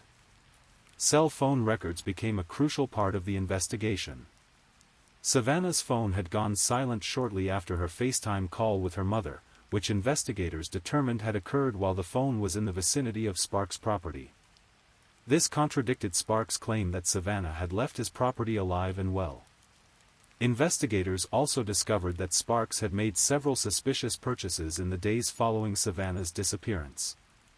These purchases included items that could potentially be used to dispose of evidence or conceal a crime, though Sparks claimed they were for legitimate purposes related to farm work and property maintenance.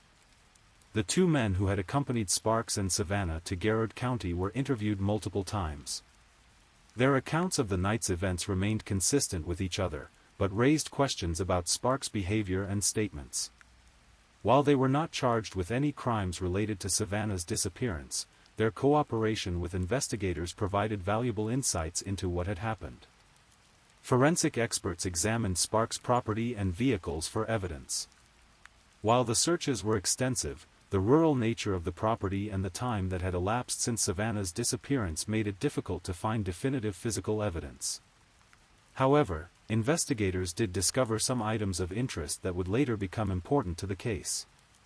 As the investigation progressed, law enforcement became increasingly convinced that David Sparks was responsible for Savannah's disappearance and likely death. However, building a prosecutable case without a body or definitive physical evidence proved challenging. Investigators knew they would need more concrete proof before they could make an arrest.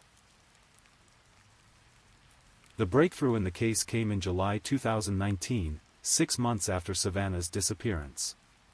Acting on information developed during their investigation, Kentucky State Police obtained a search warrant for the Sparks family property in Garrard County.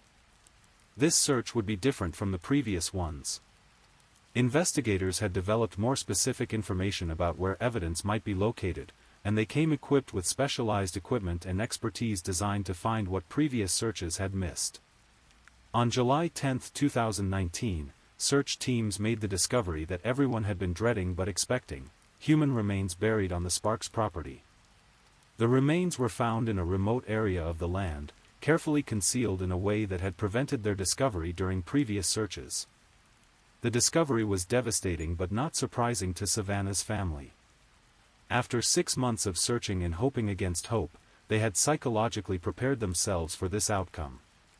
Still, the confirmation that Savannah was dead brought a fresh wave of grief and loss. The remains were transported to the state medical examiner's office for identification and analysis. While formal identification would take several days, investigators were confident based on the location and circumstances of the discovery that they had found Savannah Spurlock. On July 11, 2019, David Sparks was arrested and charged with murder in connection with Savannah's death. Additional charges would follow as investigators continued to analyze the evidence, including abuse of a corpse and tampering with physical evidence. The arrest brought some measure of relief to Savannah's family and the community that had been searching for her. While it couldn't bring Savannah back, it at least provided answers and the promise of justice. The long period of uncertainty was finally over, even though the pain of loss would continue indefinitely.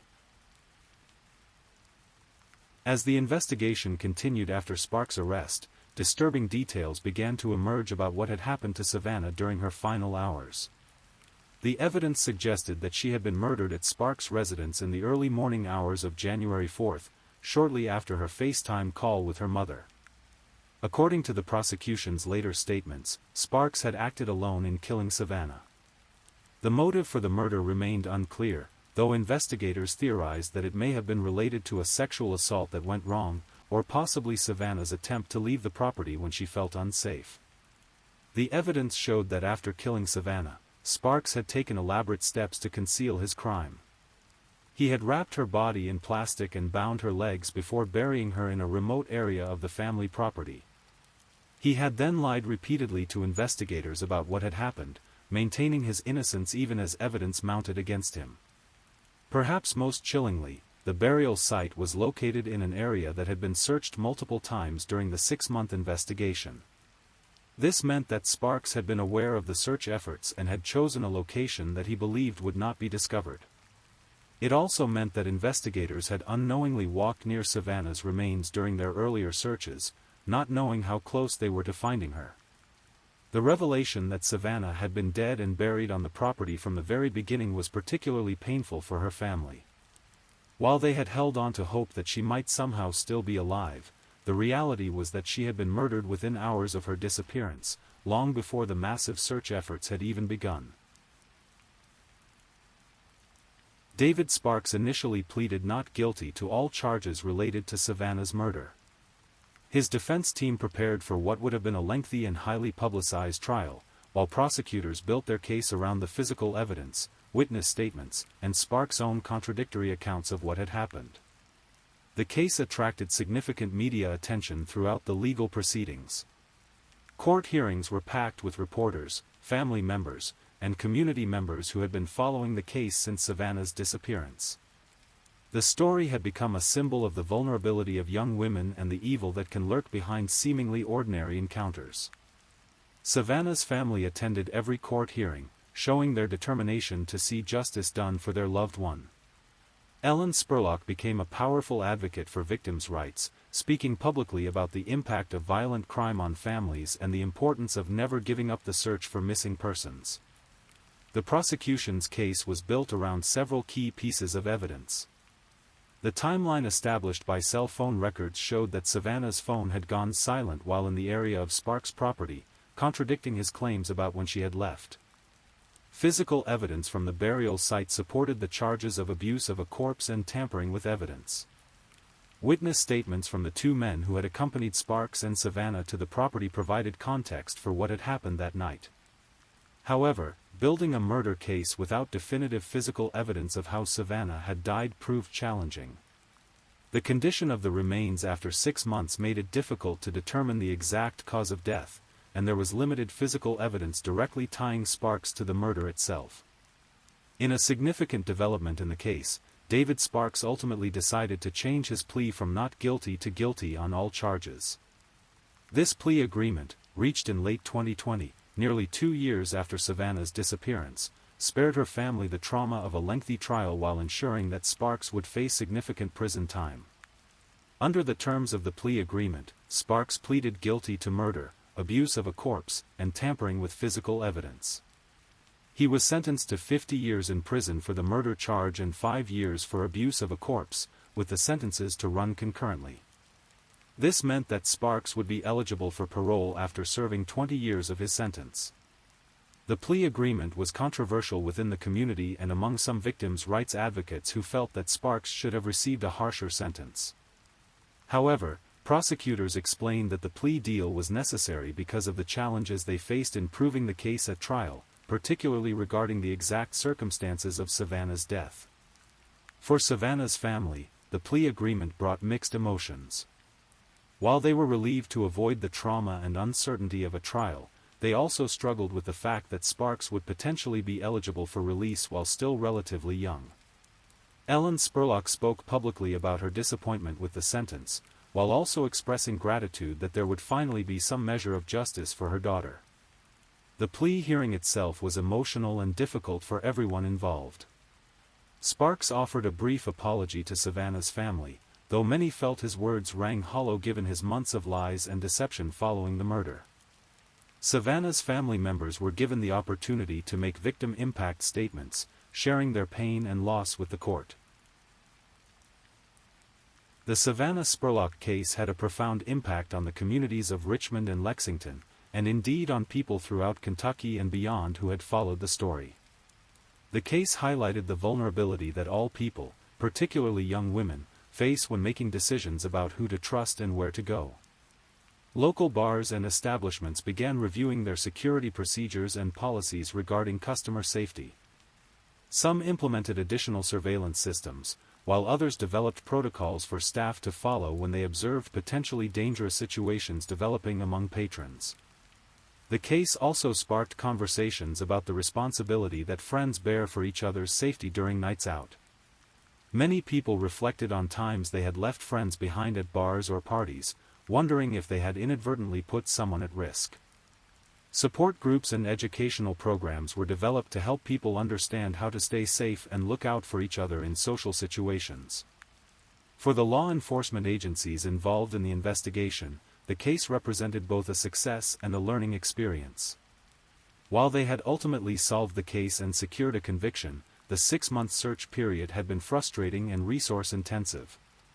Agencies reviewed their procedures for handling missing person cases, particularly those involving potential abductions. The extensive community involvement in the search efforts also left a lasting impact. Many of the volunteers who had spent weekends searching for Savannah continued to be involved in other missing person cases, forming informal networks of people committed to helping find missing individuals. The case demonstrated the power of community mobilization and social media in modern missing person investigations. Throughout the investigation, trial, and aftermath, Savannah's family worked to ensure that she would be remembered for who she was in life, not just how she died. Ellen Spurlock became a tireless advocate for her daughter's memory, sharing stories about Savannah's devotion to her children and her dreams for the future. Savannah had been more than just a victim of violence. She had been a loving mother, a devoted daughter, and a young woman with hopes and plans for her life. She had been working to build a better future for her children, and those who knew her described her as someone who found joy in the small moments of daily life. The 4 children Savannah left behind became the center of the family's efforts to honor her memory. Ellen and other family members worked to ensure that the children would grow up knowing how much their mother had loved them and how she had lived her life for them. Photo albums, videos, and stories helped keep Savannah's presence alive in their daily lives. Memorial funds were established to help support Savannah's children and to assist other families dealing with similar tragedies. The community that had rallied around the search efforts continued to support the family in practical ways, understanding that their needs would continue long after the case was resolved. Annual memorial events were organized to remember Savannah and to raise awareness about violence against women. These events served multiple purposes: honoring Savannah's memory, supporting her family, and educating others about safety and prevention. The Savannah Spurlock case offers several important lessons about personal safety, community responsibility, and the investigation of violent crimes.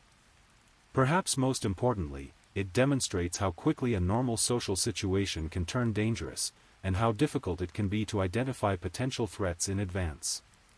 Savannah had done nothing wrong on the night she disappeared. She had arranged childcare, gone out with friends, and made decisions that millions of people make every weekend without incident. The fact that her night ended in tragedy was not a result of poor judgment or risky behavior, it was the result of encountering someone with evil intentions. This distinction is crucial because it helps counter the tendency to blame victims for the crimes committed against them.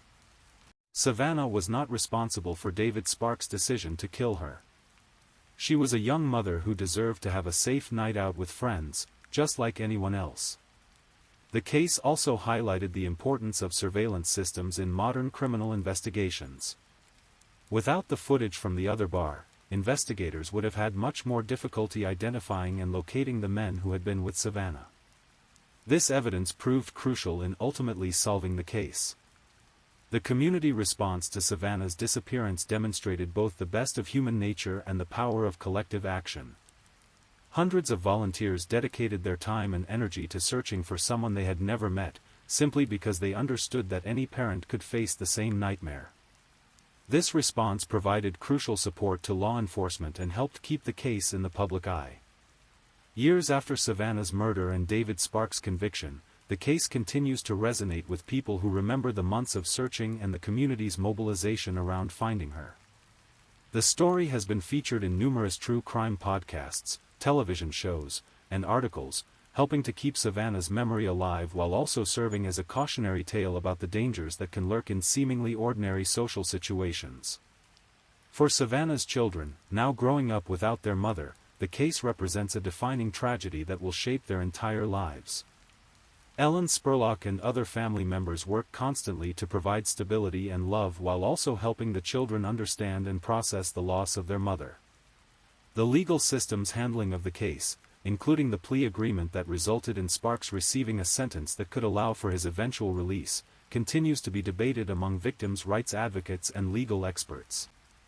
Some argue that the sentence was appropriate given the challenges of prosecuting the case, while others believe that someone who commits such a heinous crime should never have the possibility of release. David Sparks remains incarcerated, serving his sentence while Savannah's family continues to live with the consequences of his actions. The pain of loss doesn't diminish with time for families affected by violent crime. It simply becomes a permanent part of their daily reality that they learn to carry while trying to find meaning and joy in life despite their grief.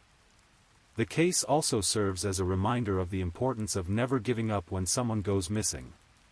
Even when months pass without leads, even when hopes fade, the search for truth and justice must continue. Savannah's family never stopped looking for her, and that persistence ultimately led to finding her remains and securing a conviction against her killer. Savannah Spurlock's story is ultimately about a young woman whose life was cut tragically short by an act of senseless violence. She was 22 years old when she died, just days before her 23rd birthday. She left behind 4 young children who would grow up without their mother, a devastated family, and a community forever changed by her loss. The circumstances of her disappearance and murder, leaving a bar with strangers during what should have been a safe night out, could happen to anyone. This reality makes Savannah's story both terrifying and important. It reminds us that evil can hide behind ordinary appearances, and that the people we choose to trust with our safety hold our lives in their hands. But Savannah's story is also about love, community, and the refusal to give up. It's about a mother's determination to find her missing daughter, about hundreds of volunteers giving their time to search for someone they'd never met, and about a community coming together in the face of tragedy. It's about law enforcement officers who worked tirelessly for months to bring a killer to justice, and about the power of modern technology and social media to aid in criminal investigations. Most importantly, it's about remembering Savannah not just as a victim, but as a beloved daughter, mother, and friend whose life had value and meaning beyond the circumstances of her death. She was a young woman who loved her children fiercely, who found joy in the everyday moments of motherhood, and who deserved to live a long and happy life watching her children grow up. The other bar captured the last images of Savannah as a free woman, but they couldn't capture her hopes for the future, her love for her children, or her dreams of watching them grow up. Those things lived in the hearts of the people who knew her, and they continue to live there today. In the quiet moments before sleep, when our minds turn to the mysteries and tragedies that remind us how fragile life can be, Savannah's story serves as both a warning and a tribute. It warns us to be careful about who we trust and where we go, but it also reminds us to cherish the ordinary moments that make up a life, the bedtime stories, the family dinners, the quiet conversations that seem insignificant until they're gone forever. Savannah Spurlock was murdered on January 4, 2019, but her memory lives on in her 4 children, in the community that searched tirelessly for her, and in the countless people who have heard her story and been moved by it. She deserved better than the fate that befell her, but her legacy is one of love, determination, and the unbreakable bonds between mothers and children that persist even beyond death. As you drift off to sleep tonight, remember Savannah not as a cautionary tale, but as a young woman who lived and loved and mattered. Remember that behind every true crime story is a real person with real dreams and real people who loved them. And remember that in a world that can sometimes seem dark and dangerous, there are still communities willing to come together, families willing to never give up hope, and people willing to search for truth and justice no matter how long it takes. Please, if you're still awake, let's move on to our last story. Story 5. In the spring of 2024, Milwaukee was awakening from another harsh winter. The city's lakefront was beginning to show signs of life as residents emerged from months of cold isolation. Among them was 19-year-old Saad Carlina Robinson, a college student with her whole life ahead of her. Born on May 10, 2004, Saad had the energy and optimism that comes with being young and full of possibilities. Saad wasn't just another college student navigating her way through early adulthood. She was someone who made an impression on those around her, the kind of person whose absence would be immediately felt. Her family described her as having a mission to help others, a young woman who carried herself with purpose even at such a tender age. But sometimes, the most ordinary decisions can lead to extraordinary tragedy. And for Saad Robinson, accepting what seemed like an innocent first date would become the last choice she ever made. It was April 1, 2024, April Fool's Day, though there would be nothing amusing about what was to unfold. The day started normally enough for Saad. She had arranged to meet someone she'd connected with, a man named Maxwell Anderson. We don't know all the details of how they first made contact, whether it was through social media, a dating app, or through mutual friends. What we do know is that what began as a casual connection would end in unimaginable horror. Maxwell Anderson wasn't a stranger to Milwaukee. He lived in the area and seemed, on the surface, like any other young man you might encounter in the city. But beneath whatever facade he presented to the world, something much darker was stirring. The plan for their first date was simple and unremarkable, the kind of evening that plays out thousands of times across the country every night. They would meet for dinner and drinks, get to know each other, see if there was any chemistry worth pursuing. It was supposed to be the beginning of something, not the end. What makes this case particularly chilling is how normal everything appeared to be. Security cameras would later reveal that both Saad and Maxwell seemed relaxed during the early part of their evening together. There were no obvious red flags, no signs of distress, no indication that Saad felt she was in any danger. Their evening began at Twisted Fisherman, a restaurant that would later become a crucial piece of the timeline prosecutors would build. Security footage from the establishment shows the two of them having dinner and drinks, appearing for all the world like any other couple on a first date. They talked, they ate, they seemed to be enjoying each other's company. From the restaurant, they moved to their second location of the evening, Duke's Bar on Water Street. This part of Milwaukee has a vibrant nightlife, popular with young people looking to socialize and unwind. Duke's was the kind of place where you might go to continue a conversation over drinks, to extend an evening that was going well. Security cameras at Duke's captured them as well. The timestamp would later show they left the bar together at 9:02 p.m. on April 1st. This would be one of the last times Saad Robinson would be seen alive by anyone other than her killer. What happened between leaving Duke's Bar and the early hours of April 2nd remains largely a mystery, reconstructed through forensic evidence, DNA analysis, and the painstaking work of investigators. But what we know for certain is that sometime during those dark hours, Maxwell Anderson made the decision to kill Saad Robinson. April 2, 2024, began with a missing person report. When Saad didn't return home and couldn't be reached, her family grew concerned. This wasn't like her, she was the type of person who stayed in touch, who let people know where she was. Her disappearance was reported to the Milwaukee Police Department, beginning what would become one of the city's most disturbing murder investigations. But even as police were processing the missing person report, a horrific discovery was already being made. In a nearby park, someone found a severed human leg. It was a discovery that would haunt whoever made it, the kind of thing that changes you, that stays with you long after the initial shock wears off. The leg was immediately sent for DNA analysis. In today's world of advanced forensic science, it doesn't take long to establish identity from biological evidence, and the preliminary results were devastating. The leg belonged to Saad Robinson. This discovery transformed what had been a missing person case into a homicide investigation. But it also revealed something else, something that spoke to the particular depravity of whoever had killed Saad. This wasn't just murder. This was murder followed by dismemberment, a crime that requires a level of cold calculation that few people possess.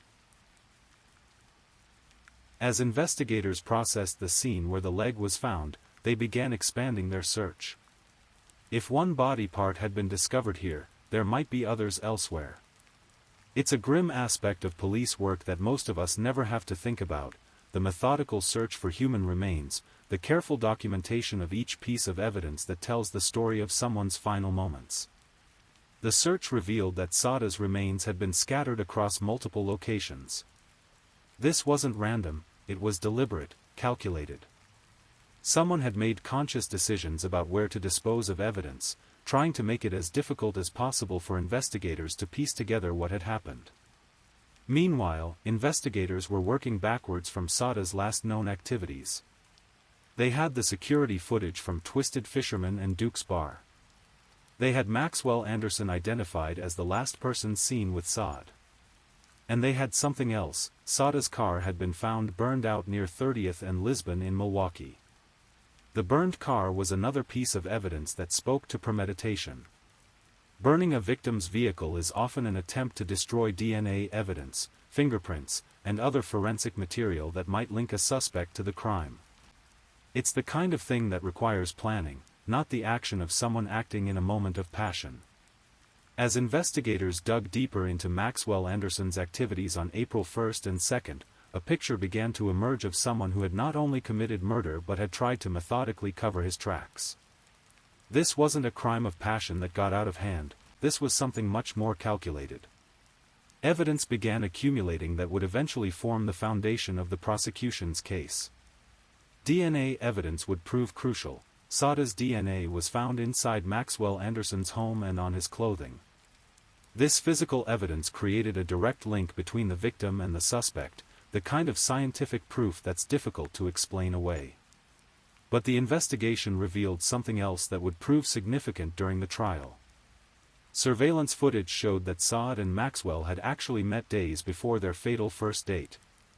This prior contact added another layer to the case. It suggested that Maxwell had time to plan, time to think about what he intended to do.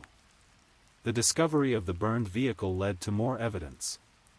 Surveillance photos showed a man investigators believed to be Anderson walking away from the area where the car was found. Clothing recovered during searches matched what Anderson had been wearing in earlier surveillance footage from the restaurants and bar. On April 4, 2024, just 2 days after Saad was reported missing, Maxwell Anderson was arrested. The speed of the arrest spoke to the strength of the evidence investigators had already compiled.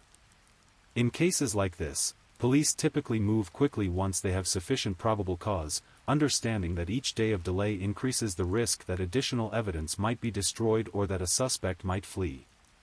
Anderson was held in custody while prosecutors continued building their case.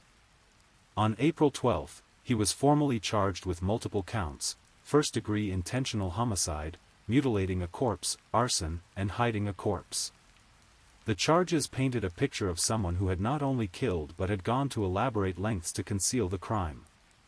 First-degree intentional homicide is the most serious charge in Wisconsin's criminal code, carrying the possibility of life in prison. The charge requires prosecutors to prove that the defendant intended to kill the victim and acted with premeditation. The additional charges of mutilating and hiding a corpse spoke to the particular horror of what had been done to Saad after her death. The arson charge related to the burning of Sada's car. In Wisconsin, arson charges can be brought even when the property destroyed belongs to the victim rather than the defendant. The prosecution would argue that burning the car was part of Anderson's efforts to destroy evidence and avoid detection. As the case moved through the legal system, investigators continued searching for additional evidence and for more of Sada's remains. This is one of the most difficult aspects of cases involving dismemberment, the knowledge that a victim's family cannot have closure until their loved one's remains are fully recovered. The search for evidence revealed the meticulous nature of the planning that had gone into the crime. Anderson had not acted impulsively, he had made deliberate choices about how to kill Saad, how to dispose of her body, and how to try to avoid detection. Each piece of evidence painted a picture of someone capable of extraordinary coldness and calculation. Unsealed search warrants would later reveal additional details about the evidence collected from Anderson's home and other locations. These warrants provided insight into the thoroughness of the police investigation and the wealth of physical evidence that had been gathered. The forensic evidence was particularly damning. In addition to Sada's DNA being found in Anderson's home and on his clothing, investigators found other physical evidence that connected him to the crime. The scientific proof was overwhelming, creating a web of evidence that would be difficult for any defense team to overcome. The trial of Maxwell Anderson began in earnest in late May 2025, more than a year after Saad Robinson's murder. The delay between the crime and the trial is typical in complex homicide cases, as both prosecution and defense need time to analyze evidence, interview witnesses, and prepare their arguments. The prosecution, led by Milwaukee County Assistant District Attorney Ian Vance Curzon, built their case around the timeline of April 1 and 2, 2024.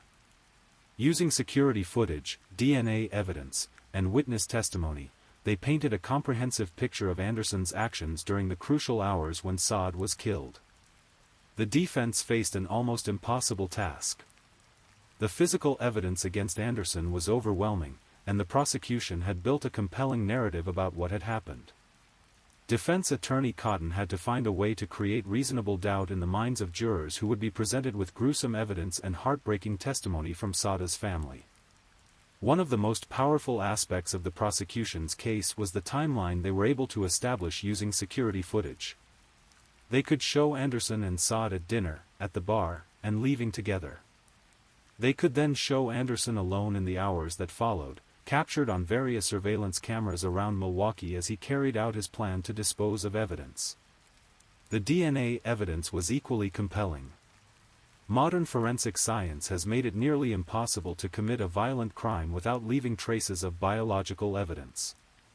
The fact that Sada's DNA was found in Anderson's home created a direct link between the victim and the location where prosecutors believed she was killed. After 9 days of testimony and deliberations, the jury reached their verdict on June 6, 2025. They found Maxwell Anderson guilty on all counts: first-degree intentional homicide, mutilating a corpse, hiding a corpse, and arson. The verdict came as a relief to Sada's family, who had endured more than a year of waiting for justice. The conviction on the first-degree intentional homicide charge carries the possibility of life in prison in Wisconsin. For Sada's family, the verdict represented not just justice, but also a measure of closure after more than a year of uncertainty and grief. Sada's mother, Sheena Scarborough, appeared outside the Milwaukee County Courthouse after the verdict was announced. Like many family members of murder victims, she had lived through a nightmare that began the day her daughter disappeared and continued through the long legal process that followed. The additional convictions on the charges related to mutilating and hiding Sada's corpse ensured that Anderson would face the maximum possible consequences for his actions. These charges, while secondary to the murder charge, were important because they reflected the particular cruelty of what had been done to Saad after her death. The conviction of Maxwell Anderson brought legal closure to the case, but it could never restore what was lost. Saad Robinson was just 19 years old when she died, a young woman with dreams, aspirations, and people who loved her. Her death represents not just the loss of a life, but the loss of all the potential that life contained. For her family, the conviction was just one step in a much longer process of trying to rebuild their lives after an unimaginable loss.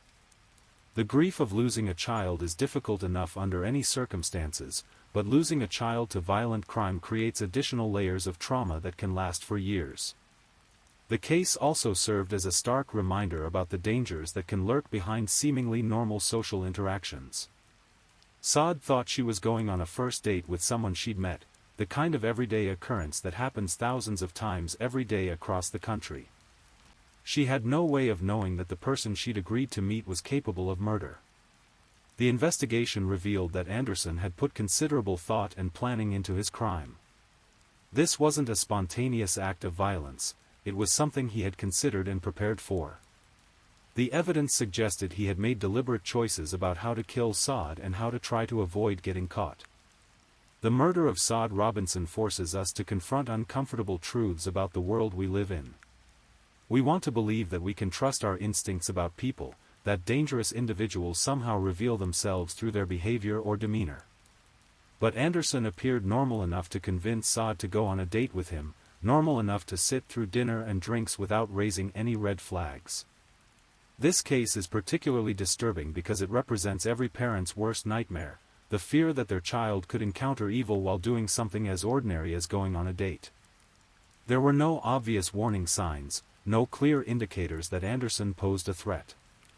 Saad made the same kind of decision that millions of young people make every day when she agreed to meet him. The investigation also highlighted the crucial role that modern technology plays in solving crimes. Security cameras provided a timeline of events that would have been impossible to establish just a few decades ago. DNA evidence created scientific proof of Anderson's guilt that was difficult to refute. Digital forensics and electronic communications provided additional evidence about the movements and actions of both the victim and the perpetrator. But perhaps most importantly, this case reminds us of the value of every human life. Saad Robinson was not just a statistic or a case number, she was a daughter, a friend, a young woman with hopes for the future. Her family's description of her as someone who wanted to help others suggests that her death represents not just a personal tragedy, but a loss to the broader community as well. Even with Anderson's conviction, one aspect of the case remains unresolved: the search for all of Saad Robinson's remains continues. This ongoing search represents one of the most heartbreaking aspects of crimes involving dismemberment. Families cannot achieve complete closure until their loved ones' remains are fully recovered and properly laid to rest. The fact that body parts were scattered across multiple locations speaks to the methodical nature of Anderson's crime. He didn't just kill Saad, he made deliberate choices about how to dispose of her remains, decisions that continue to cause pain for her family long after his conviction. Law enforcement agencies sometimes continue searching for victims' remains for years after a conviction, understanding that complete recovery is important not just for the family's peace of mind, but also for the broader principle that every victim deserves dignity in death. The search for Saad's remaining remains is likely to continue as long as there is hope of recovery. As we reflect on the murder of Saad Robinson, we're left with a profound sense of loss, not just for what was taken from her and her family, but for what was taken from all of us. Every time a young life is cut short by violence, we lose not just an individual, but all the contributions that person might have made to the world. Saada's mother's description of her daughter as someone whose mission was to help others suggests that Saada's death represents more than just a personal tragedy. It represents the loss of someone who might have gone on to make a positive difference in the lives of others, someone whose potential will now never be realized. The conviction of Maxwell Anderson ensures that he will face consequences for his actions, but it cannot undo the harm he caused. It cannot bring Saad back, cannot erase her family's grief, cannot restore the sense of safety and trust that was shattered by his actions. Perhaps the most we can hope for is that Saada's story serves as a reminder of the preciousness of life and the importance of looking out for one another. In a world where evil can hide behind a mask of normalcy, we must remain vigilant without becoming paralyzed by fear. We must continue to trust and to love and to live, while also being mindful of the very real dangers that exist. The case of Saad Robinson reminds us that evil can strike anywhere, at any time, even in the most mundane circumstances. But it also reminds us of the dedication of law enforcement officers and prosecutors who work tirelessly to seek justice for victims and their families. It reminds us of the power of modern forensic science to reveal truth and hold criminals accountable for their actions. Most importantly, it reminds us that behind every crime statistic is a real person whose life mattered, whose loss is mourned, and whose memory deserves to be honored. Saad Robinson was more than just a victim. She was a young woman with dreams and aspirations, someone who touched the lives of others and who is deeply missed by those who loved her. As we close this tragic story, we hold space for Saada's family and friends, who continue to grieve her loss and to cope with the trauma of her violent death. We hope that the conviction of her killer brings them some measure of peace, and we honor Saada's memory by remembering not just how she died, but how she lived, as someone who wanted to help others and who deserved so much more time to fulfill that mission. In the end, the murder of Saad Robinson serves as both a cautionary tale and a tribute to a life cut tragically short. It reminds us to be careful, to be aware, and to value each day we have with those we love. And it challenges us to work toward a world where young people like Saad can pursue their dreams without fear, where first dates end with the possibility of new beginnings rather than with violence and death. Thank you for listening to tonight's true crime story. Rest peacefully, knowing that another story awaits you next time, ready to accompany you on another journey toward restorative sleep. But if you're still awake, don't forget to like and subscribe so you don't miss our next true crime stories. And until next time, stay safe and take care. Good night.